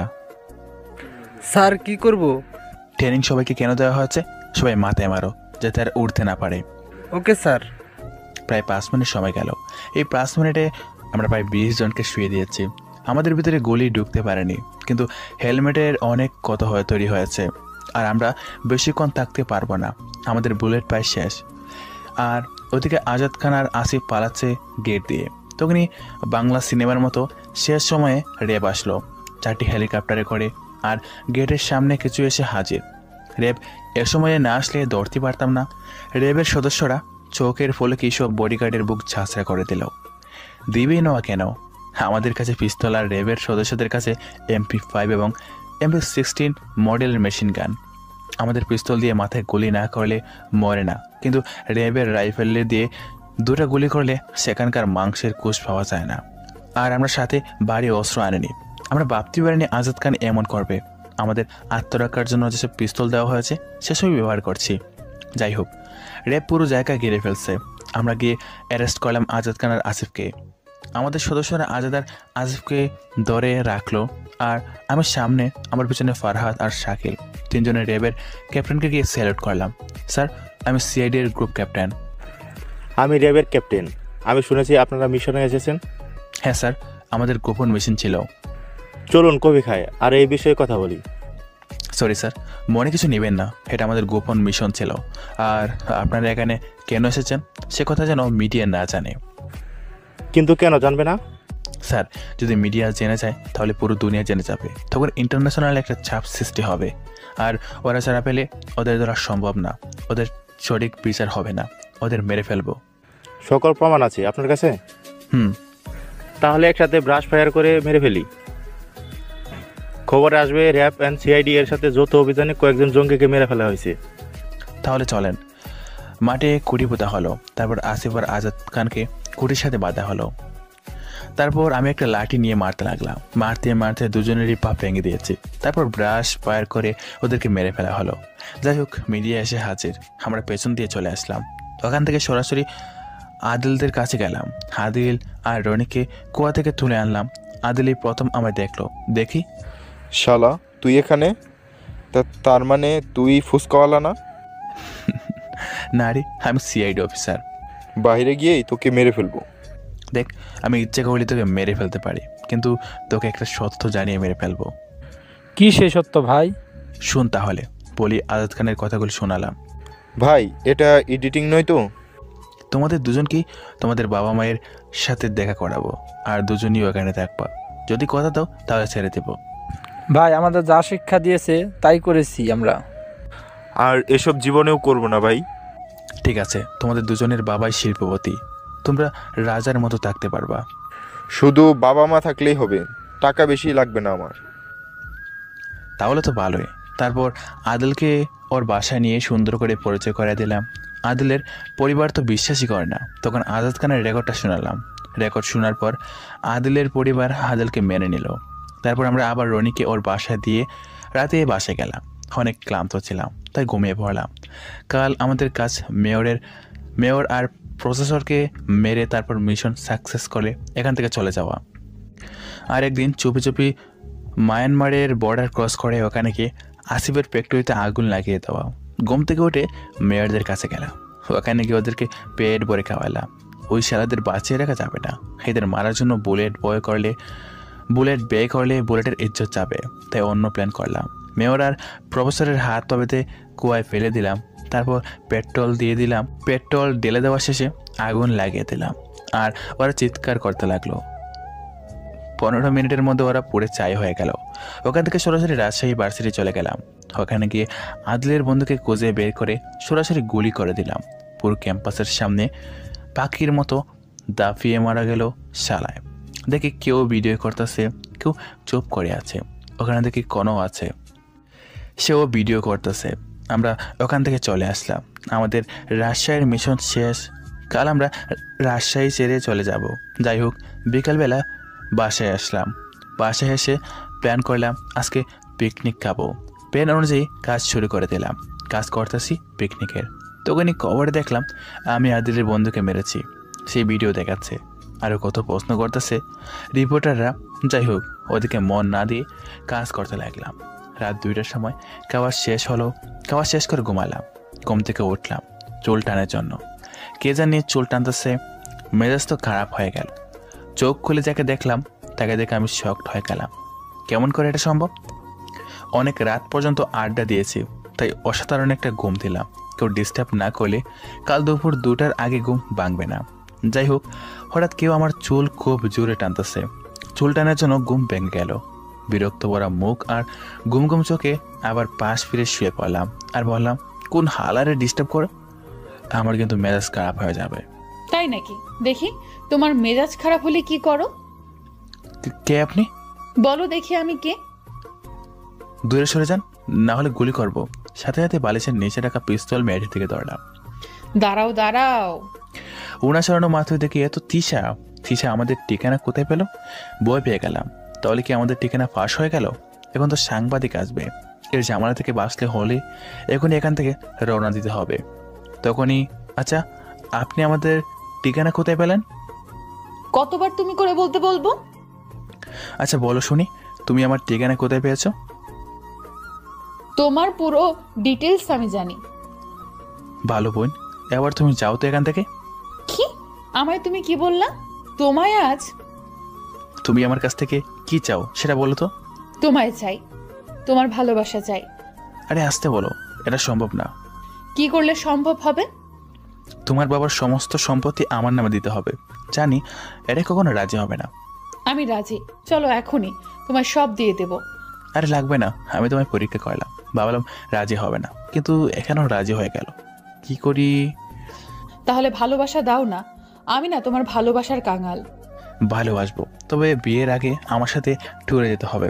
যদি রাজি থাকো তাহলে ভালোবাসবো। যদি তুমি আমায় বিয়ে করো আর রেজিস্ট্রি করে রাখো তাহলে আমি রাজি, তবে তোমারই সন্তান জারজ হবে। আস্তাগফিরুল্লাহ, আমি এমন ছেলে না, শুধু তোমায় পরীক্ষা করতেছি। তাহলে তুমিও আমায় ভালোবাসো, তাই না?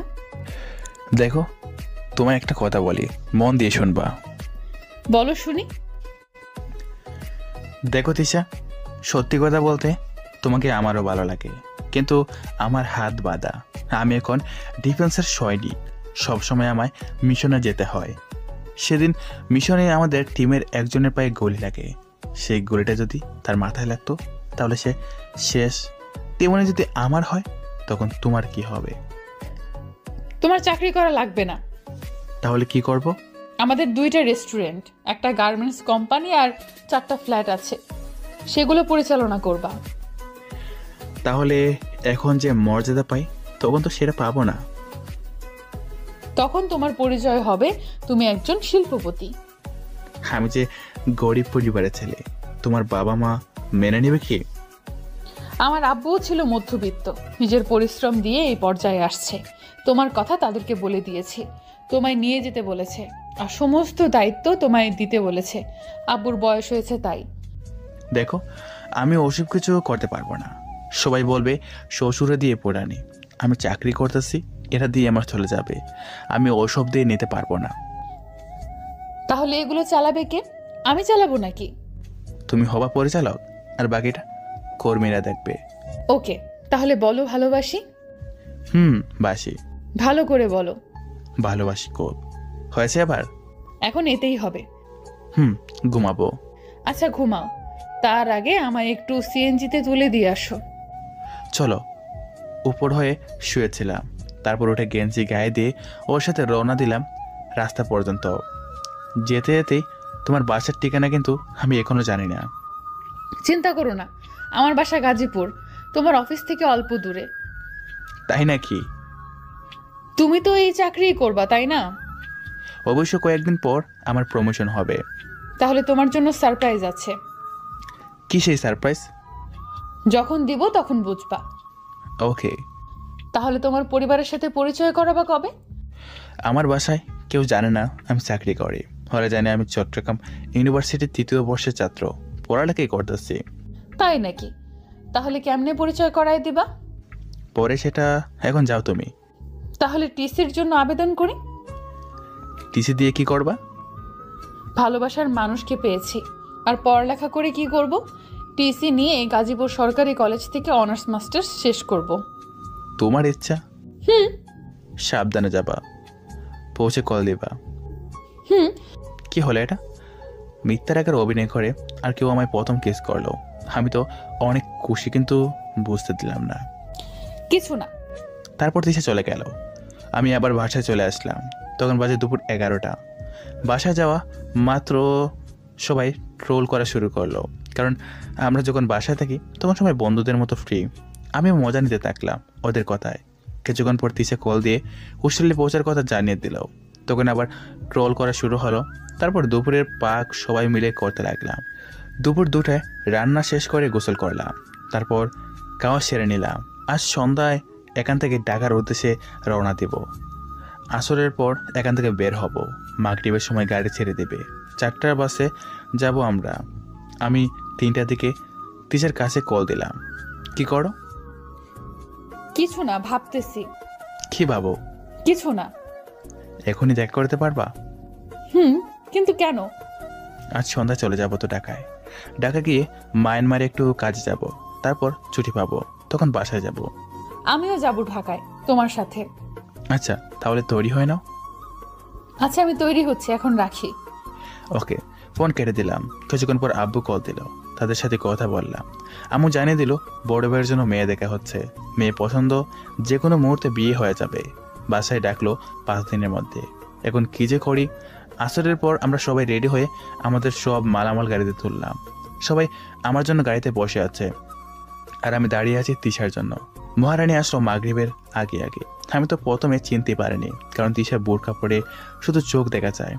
ওকে নিয়ে গাড়িতে উঠলাম, আর তখনই সবাই হই দিয়ে উঠলো। আরে হই দেওয়ার কি আছে, সবার ভাবি রেসপেক্ট কর। তোর ভাই যদি আমার ভাই হয়, তোর বোন যদি আমার বোন হয়, তাহলে তোর বউ আমার বউ।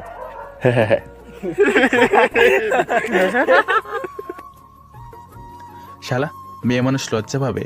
তিশার দিকে তাকিয়ে দেখি লজ্জায় চুপ করে আছে। বাসের ভেতরে মাঝখানে মাত্র 2টা সিটি ফাঁকা আছে। তিশাকে জানালার পাশে বসিয়ে দিয়ে আমি ওর পাশে বসলাম। তারপর গাড়ি চাইলো। আমাদের দেখা থেকে সবগুলোই ছেড়ে দিল। তারপর আমরা গাড়ির ভিতরে সবাই সময় কাটানোর জন্য একটা প্ল্যান করলাম। গানের কলি গেলাম। আমরা দুদলে বাঘ হয়ে গেলাম। একদল গান শেষ করবে, যে বর্ণ দিয়ে আরেক দল সেই বর্ণ দিয়ে গান শুরু করতে হবে। শুরু হলো আমার দলের শাকিল। আমার সবটুকু বিশ্বাস যে দিয়েছে ভেঙে, তাকে কৃতজ্ঞতা জানাই এই গানটা দিয়ে। অর্ধেক বলে ও শেষ করলো, তখন বিপরীত পক্ষ শুরু কর। ও আমার বন্ধুরে চিরসাথী পথ চলার। যাই হোক, একের পরে এক গান চলছে। হঠাৎ শাকিল বলে উঠলো, এবার ফারুক গান বলবে। আফসোস, আমায় ফাঁসিয়ে দিল।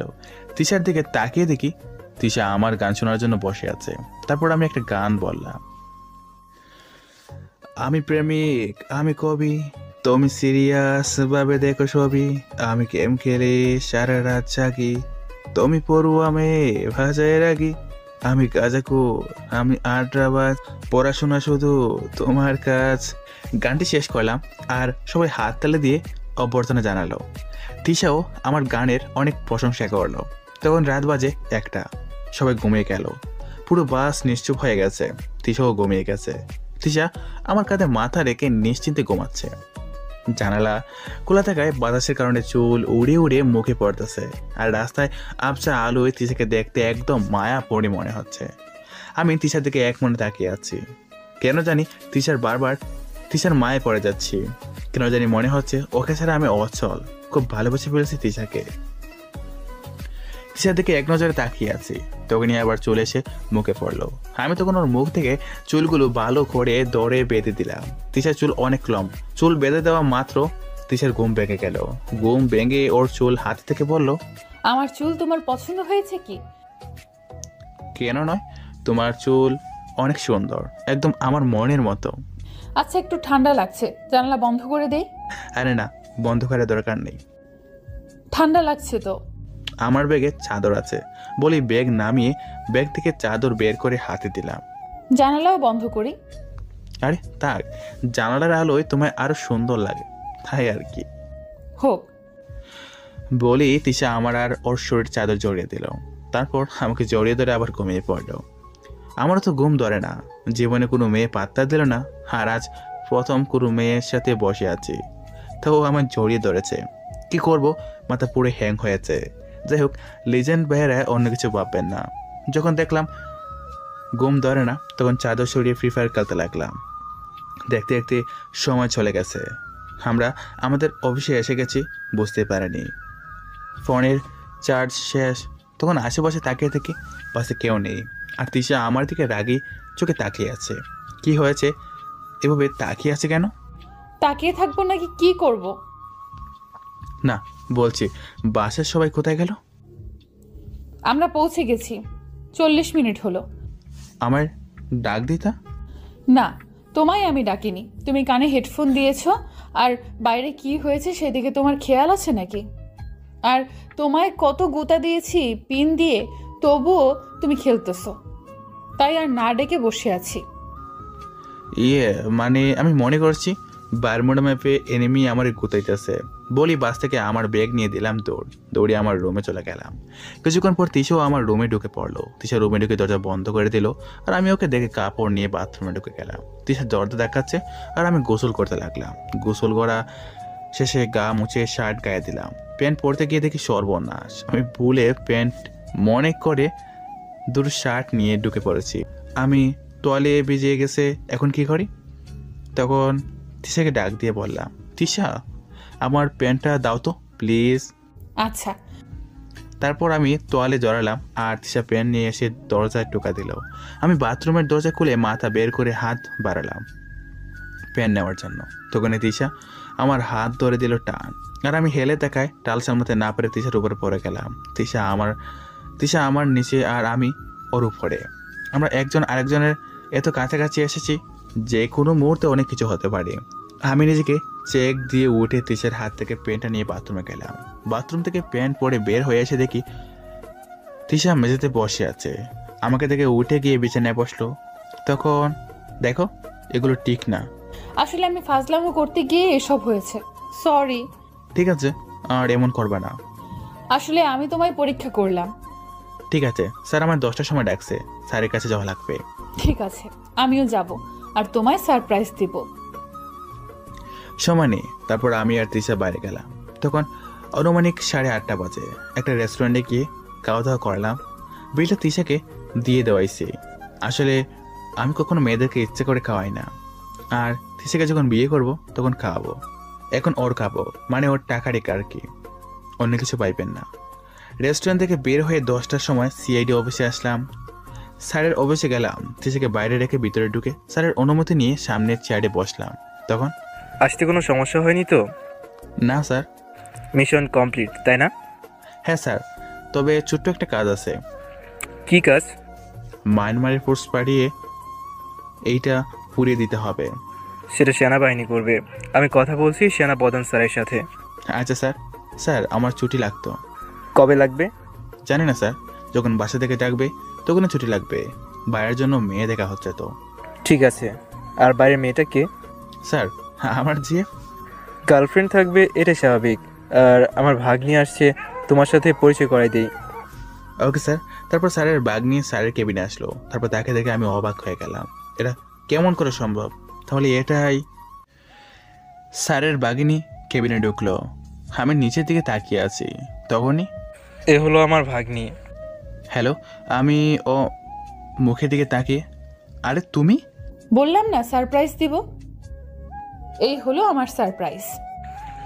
আসলে তুমি সেদিন রাজশাহীতে আদিলের বন্ধুকে গুলি করে মারছো, তখন তোমার ফেস সাংবাদিকের কাছে চলে যায়। তখন তৃষা দেখে ফেলে আর জানতে পারে তুমি সিআইডিতে আছো। তারপর আমার কাছে কল দিয়ে কান্নাকাটি করে তোমার ফুল ডিটেলস নিয়েছে।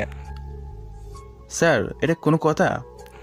আচ্ছা বাদ দাও, দুজনকে অনেক সুন্দর মানিয়েছে। স্যার বুঝলাম না, আপনারা সবাই রাজি হয়ে গেলেন? হবে না তো কি করব। আচ্ছা বাদ দাও, তোমার প্রমোশনের অ্যাপয়েন্টমেন্ট লেটার নিয়ে যাও। তোমার ক্ষমতা এখন ডিআইজির সমান। অনুষ্ঠান করতাম, কিন্তু তুমি আবার এসব পছন্দ করো না তো, তাই আর কি। স্যার আপনি তো জানেন আমি জব করি, বাসে কেউ জানে না। আচ্ছা স্যার, তিশা কি আমায় আগে থেকে চিনতো? না। তাহলে পরিচয় পেলো কেমন করে? এই যে মিস্টার, আমি এখনই একজন সাংবাদিক, আমি সব বুঝে গেছি। আমার বান্ধবী তোমায় গুলি করার ভিডিও আমায় সাথে সাথেই পাঠিয়ে দেয়। তার আগের দিন আমি জানতে পারি রাজশাহী সিআইডি মিশনে আছে। তখন আমি তোমার ভিডিও মামার কাছে পাঠিয়ে দিয়ে মামাকে ইমোশনাল ব্ল্যাকমেল করে সব জানতে পারি। ভালো তো। তাহলে বিয়ে কবে করছো? চাকরি তো আছে। স্যার আপনি তো জানেনই, যদি জানতে পারে তাহলে আমার আব্বু অনেক মারবে। বলবো না। আমরা কথা বলবো, তখন কিছু বলবে না। স্যার এগুলো পরে হবে, এখন আমি যাই। তখন তিশা বাইরে গেল। যাচ্ছ কোথায়? আমি জানি তুমি তৃষার উপর রাগ করেছো। তৃষা কিন্তু তোমায় অনেক ভালোবাসে। স্যার দেখলাম তো। আমার মামা বলবা, আর আমরা বন্ধুলাভাই কিন্তু অনেক মিশুক মনের মানুষ। ডিউটিতে থাকা অবস্থায় স্যার বলবো, আর বাইরে মামা বলবো। তোমার ইচ্ছা। ওকে স্যার, যাই তাহলে। তারপর আমি স্যারের কেবিন থেকে বেরিয়ে আসলাম। বাইরে দিকে তিশা দাঁড়িয়ে আছে। আমি ওর সামনে দিয়ে চলে আসলাম কথা না বলেই। তখন দিশা আমার পিছনে আসতে লাগলো। আমি আরও জোরে হাঁটা শুরু করলাম। তখন দিশা দৌড়ে এসে আমার হাত ধরলো। আমি কোনো কথাই বলিনি তিশার সাথে। অফিস থেকে বাইরে এসে সিএনজি নিলাম। তিশা বারবার বিভিন্ন কথা জিজ্ঞেস করতেছে, কিন্তু আমি কোনো কথা বলতেছি না। তিশা আমার কাঁধে মাথা রেখে কথা বলো প্লিজ। চুপ করে আছে। ঠিক আছে, কথা বলবা না, কোনো শব্দও করবা না। আম্মুকে বাচ্চা আমায়, এই মেয়ে আমার মেরে ফেললো। যাক, কথা বের হলো তাহলে। আমার মন ভালো নেই, এখন ঘুম ধরতেছে। সারা রাত তো তুমি আরামসে ঘুমিয়েছ। আর শোনা গো, আমার কষ্ট হচ্ছে তাই না? তোমাকে ঘুমাতে কে মানা করেছে? আর আমি যখনই জাগ্রত হয়েছি তখন দেখি তুমি ঘুমাচ্ছ। আমার ঘুম কেড়ে নিয়েছিলে তোমার নিষ্পাপ মুখ, তাই ঘুমাতে পারেনি বললাম মনে মনে। নেমে পড়ো, আমরা এসে পড়েছি। ওকে চলো। তারপর আমরা গাড়ি থেকে নামলাম। তিশা ভাড়া দিচ্ছে, আমি ওকে দাঁড়াতে বলে সামনের দোকান থেকে 5 কেজি মিষ্টি আর রসমালাই নিলাম। তারপর আবার তিশার কাছে আসলাম। তিশা আমার হাতে এগুলো দেখে, তোমায় কি আমি এগুলো নিতে বলেছি? ও হ্যালো চুটকি বাজে, আমি ফারুক, আমার রাজ্যে আমি রাজা। আমি আমার জীবনে আব্বু আম্মু ছাড়া কারো কথা শুনিনি। আমি তোমার হবু বউ, আমার কথাও শুনবা না? এগুলো ধরো ওর হাতে দিয়ে। আমার রাজ্যে আমি রাজা, আমার বাবা মা আমার শিক্ষক, তারাও আমায় এখন আর আদেশ করে না, উপদেশ দেয়। কারণ ভালো মন্দের আমার জ্ঞান হয়ে গেছে। আর আমার রাজ্যে একজন রানীর দরকার। সে রানী হবে কিন্তু রাজার উপর হুকুম করতে পারবে না। সে শুধু গড়ে সীমাবদ্ধ থাকবে, বাকিটা আমি দেখবো। আমি এখন চলে যাচ্ছি, যদি শর্ত মানতে পারো আমার বাসে আছিও। আমি আজই বাসে চলে যাব। ডায়লগটা কেমন হলো জানাবেন প্লিজ। হয়েছে, আর রাগ করতে হবে না, আমি সবগুলোতেই রাজি। এবার চলেন আমার মহারাজ। চলো মহারানী। তারপর প্রায় 100 মিটার হাঁটার পর তিশার বাসার গেটে আসলাম। দারোয়ান গেট খুলে দিয়ে তিশাকে থেকে সালাম দিল। তিশা আগে আগে আর আমি পিছনে পিছনে যাচ্ছি। বাসার চারপাশে তাকিয়ে দেখলাম ভালোই, একদম পারফেক্ট। এবার লোকেশন আর বাসার বর্ণনা দিই। আমরা এখন আছি গাজীপুরের বোর্ড বাজার আর বড় বাড়ির মাঝখানে একটা চিপা চাপা এলাকায়। এখানটা কিছুটা নিরিবিলি পরিবেশ, থাকার জন্য পারফেক্ট। বৌদ্ধ মানুষেরা এমন জায়গায় বাস করে। যাই হোক, বাসার আয়তন হবে প্রায় 25%। বাসাটা দুতলা। বাসার সামনে একটা ছোট্ট ফুলের বাগান আর গেরানো কিছু ফলের গাছ। অনেক ভালো লাগলো। বাসার ভিতরে ঢুকে সোফায় বসলাম। তিশার কাছ থেকে শুনলাম নিচে 4 রুম, উপরে 4 রুম। নিচে আঙ্কেল আন্টি থাকে আর উপরে তলায় তিশা থাকে। যখন তিশা বাসা থাকে না তখন বন্ধ থাকে। যাই হোক, আমি সোফায় বসে আছি আর তিশা কোথায় জানি গেল। প্রায় 5 মিনিট হবে আর আমার কাছে 5 বছর মনে হচ্ছে। অপরিচিত জায়গা এমন হয় আর কি। যাই হোক, ফোন বের করে ভিডিও দেখতে লাগলাম। গেমও খেলতে পারতেছি না। কিছুক্ষণ পর তিশা একজন ভদ্রলোক আর ভদ্র মহিলা বেরিয়ে এলো। ওরা 3 জন এমনভাবে আসলো, আমি থেকে বুঝলাম কোনো না কোনো ঘটনা আছে। ভদ্রলোক আমার কাছে এসে, এই কে তুমি, কি চাও এখানে? না বলে ঢুকে পড়ছো, পুলিশ ডাকবো নাকি? সরি স্যার, আমি একজন সিআইডি অফিসার। স্যার, আমি পাঠিয়েছি আপনাদের এখানে কিছু মিষ্টান্ন খাবার দিয়ে। যাই হোক স্যার, আমি তাহলে যাই বলে রওনা দিলাম। প্রায় গেট পর্যন্ত এসেছি। আরে দাঁড়াও, আমার শালক মিষ্টি পাঠিয়েছে 10 কেজি, তুমি এনেছো মাত্র 5 কেজি, বাকি সব মেরে দিছো। সরি স্যার, আমি একসাথে এতগুলো আনতে পারিনি, আবার অফিসে গিয়ে আনতেছি। আর কত ফাজলামো করবা? আর বাবা, তুই এসে এখানে বসতো। জি বলুন। তুমি ওকে চিনো কি তুমি? না তো, আজই প্রথম দেখলাম। আব্বু, ফাজলামো বাদ দাও, এবার কথায় আসো। কি কথা স্যার? প্রথম কথা, তুমি আমার মেয়েকে বিয়ে করলে আমার জামাই হবা, তাই আমায় স্যার না বলে আঙ্কেল ডাকতে পারো। আর দ্বিতীয় কথা, বিয়ে কবে করবা? আর তৃতীয় কথা, বাবা, আমি আর ব্যবসা সামলাতে পারছি না, তোমায় দেখতে হবে, কেননা সবই তোমার হয়ে যাবে। প্রথম প্রশ্নের উত্তর ঠিক আছে, ডাকবো। আর দ্বিতীয় প্রশ্নের উত্তর হলো, আমি এখন বিয়ে করতে পারবো না, কারণ আমার চেয়ে 4 বছরের বড় ভাইয়ের এখনো বিয়ে হয়নি। কথা চলতেছে ভাইয়ের বিয়ের পর আমি বিয়ে করব, তার আগে নয়। তৃতীয় নাম্বার হলো, আমি চাকরি করি, সেটা হয়তো আপনি জানেন, কিন্তু আমার পরিবার জানে না। কিছুদিন পর জানাবো। আমি সারা জীবন চাকরি করব, ব্যবসা আমার দ্বারা হবে না। প্রয়োজনে আপনার মেয়ে আমার লাগবে না। তাহলে সব সম্পত্তি দান করে দিই। ঠিক আছে, দিয়ে দেন। আমি যা বেতন পাবো তা দিয়ে আপনাদেরকেও অনায়াসে চালাতে পারবো। তোমার যা ইচ্ছা। আর তুমি নাকি ঘুমাওনি, দুপুরে খাবার খেয়ে তৃষার রুমে ঘুমিয়ে যাও। তোমরা আসবা এজন্য অফিসে যাইনি, আমি অফিসে যাচ্ছি। Okay uncle. তারপর আঙ্কেল অফিসে চলে গেল আর তিশা আমাকে নিয়ে ওর রুমে চলে আসলো। তিশার রুমে শুধু টেডি বিয়ার দিয়ে ভর্তি। যাই হোক, আমি ফ্রেশ হয়ে আসলাম। তারপর তিশা আসলো নিচে গেলাম খেতে। রান্না করছে মুরগির বোনা আর বিরিয়ানি। আর আন্টি মানে হবু শাশুড়ির রান্নার হাতও অনেক ভালো। পেট ভরে খেয়ে নিলাম সবাই মিলে। খাওয়া শেষে শাশুড়ির রান্না অনেক প্রশংসা করলাম। তারপর তিশাকে নিয়ে ওর রুমে গেলাম। রুমে গিয়ে তিশা কোলবালিশ কোথায়? কোলবালিশ কি করবা? আমি ঘুমাবো। আমার কোলবালিশের ঘুম ধরে না। কি? আমি থাকতে আরো কোলবালিশ লাগবে? এত বড় কথা? দেখো, তোমার সাথে রিলেশনে যাওয়ার আগে আমি ছিলাম সিঙ্গেল। আমার হাতে ছিল সম্বল, হাতি বল, মানে আর কি কোলবালিশই ছিল সব। এখন হঠাৎ তুমি আসলেও ঘুম ধরবে না। মাথা থামিয়ে দিয়ে কথাটা বললাম। হয়েছে, আমি আনতেছি। কিছুক্ষণ আগে লুকিয়ে রাখলাম। ওকে। তারপর তিশা ওর আলমারি থেকে কোলবালিশ বের করলো আর আমি কোলবালিশ নিয়ে বিছানায় গেলাম। তিশার অ্যাসিড ঠান্ডা আরও বাড়িয়ে দিল। তিশার দরজা লাগিয়ে দিয়ে আসলো। আমি কোলবালিশ জড়িয়ে ধরে ঘুমালাম আর তিশা আমায় জড়িয়ে ধরে ঘুমালো। জানি না কখন ঘুমিয়েছি, কিন্তু ঘুম ভাঙলো মাগরিবের আজানের শব্দে।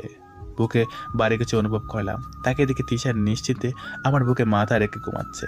আমি আর ওকে ডিস্টার্ব না করে শুয়ে থাকলাম অনেকক্ষণ, কিন্তু মহারানী ঘুম ভাঙার কোনো নামই নেই।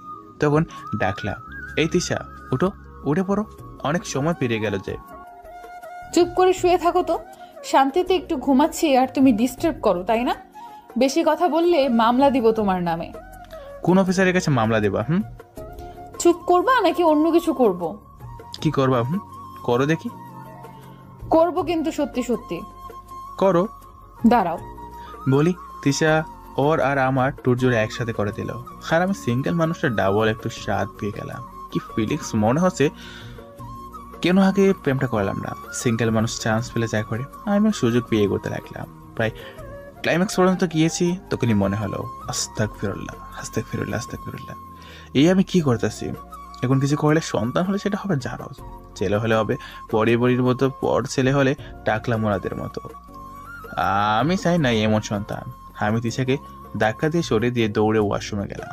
সেখান থেকে বেরিয়ে আমি রেডি হলাম। আর 5 মিনিট ওখানে থাকবো না। আমি রেডি হয়েছি, তখন তিশা আমার সামনে এসে দাঁড়ালো। কি হয়েছে? সরি, আর হবে না। It's okay. এখন তুমি যেতে পারবা না। আব্বু আম্মু তাহলে আমার সাথে রাগ করবে। থাকবো, তবে তুমি আর আমি আলাদা রুমে। আমি রাজি। এখন নিচে চলো, সন্ধ্যার নাস্তা করতে হবে। তুমি আবার কবে রাজশাহীতে যাবা? তুমি বললে আর যাবই না, না বললে কালকেই চলে যাব।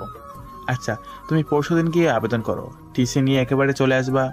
আচ্ছা বলি আমার গালে একটা কিস করে দিল দৌড়। তারপর আমি ওকে ধরার জন্য দৌড় দিলাম। তিশা নিচে আসলো আর সাথে আমিও নিচে দেখি আঙ্কেল টিভি দেখতেছে। তাই আমি চুপ করে দাঁড়িয়ে গেলাম। আঙ্কেল টিভি বন্ধ করলেন। তারপর সবাই মিলে নাস্তা করলাম। কিছুক্ষণ আড্ডা দিলাম। আঙ্কেল অনেক মিশুক স্বভাবের মানুষ, গরিব ছিলেন, তাই খুব সহজ সবার সাথে মিশে যায়। যাই হোক, রাত তখন 1টা বাজে। আজ আর্জেন্টিনা আর ব্রাজিলের প্রীতি ম্যাচ শুরু হয়েছে 12:45 মিনিটে। তাই দেখতেছি আর খেলা ভালোই একটু জমেছে। যখনই মেসি বল পায় সবাই হই দিয়ে উঠতেছে, কেননা আমরা সবাই মেসির ভক্ত। যাই হোক, খেলা দেখতেছি। কিছুক্ষণ পর বিরতি দিল। এই সুযোগে রাতের খাবারের জন্য রেডি হলাম। তখন আব্বু নাম্বার থেকে কল আসলো। এত রাতে আব্বুর কল দেখে ভয় পেয়ে গেলাম, কেননা গ্রামের সবাই সর্বোচ্চ রাত 10টা পর্যন্ত জেগে থাকে। তাহলে বাসায় কোনো সমস্যা হলো নাকি? তাই আমি সাইডে গিয়ে কল ধরলাম।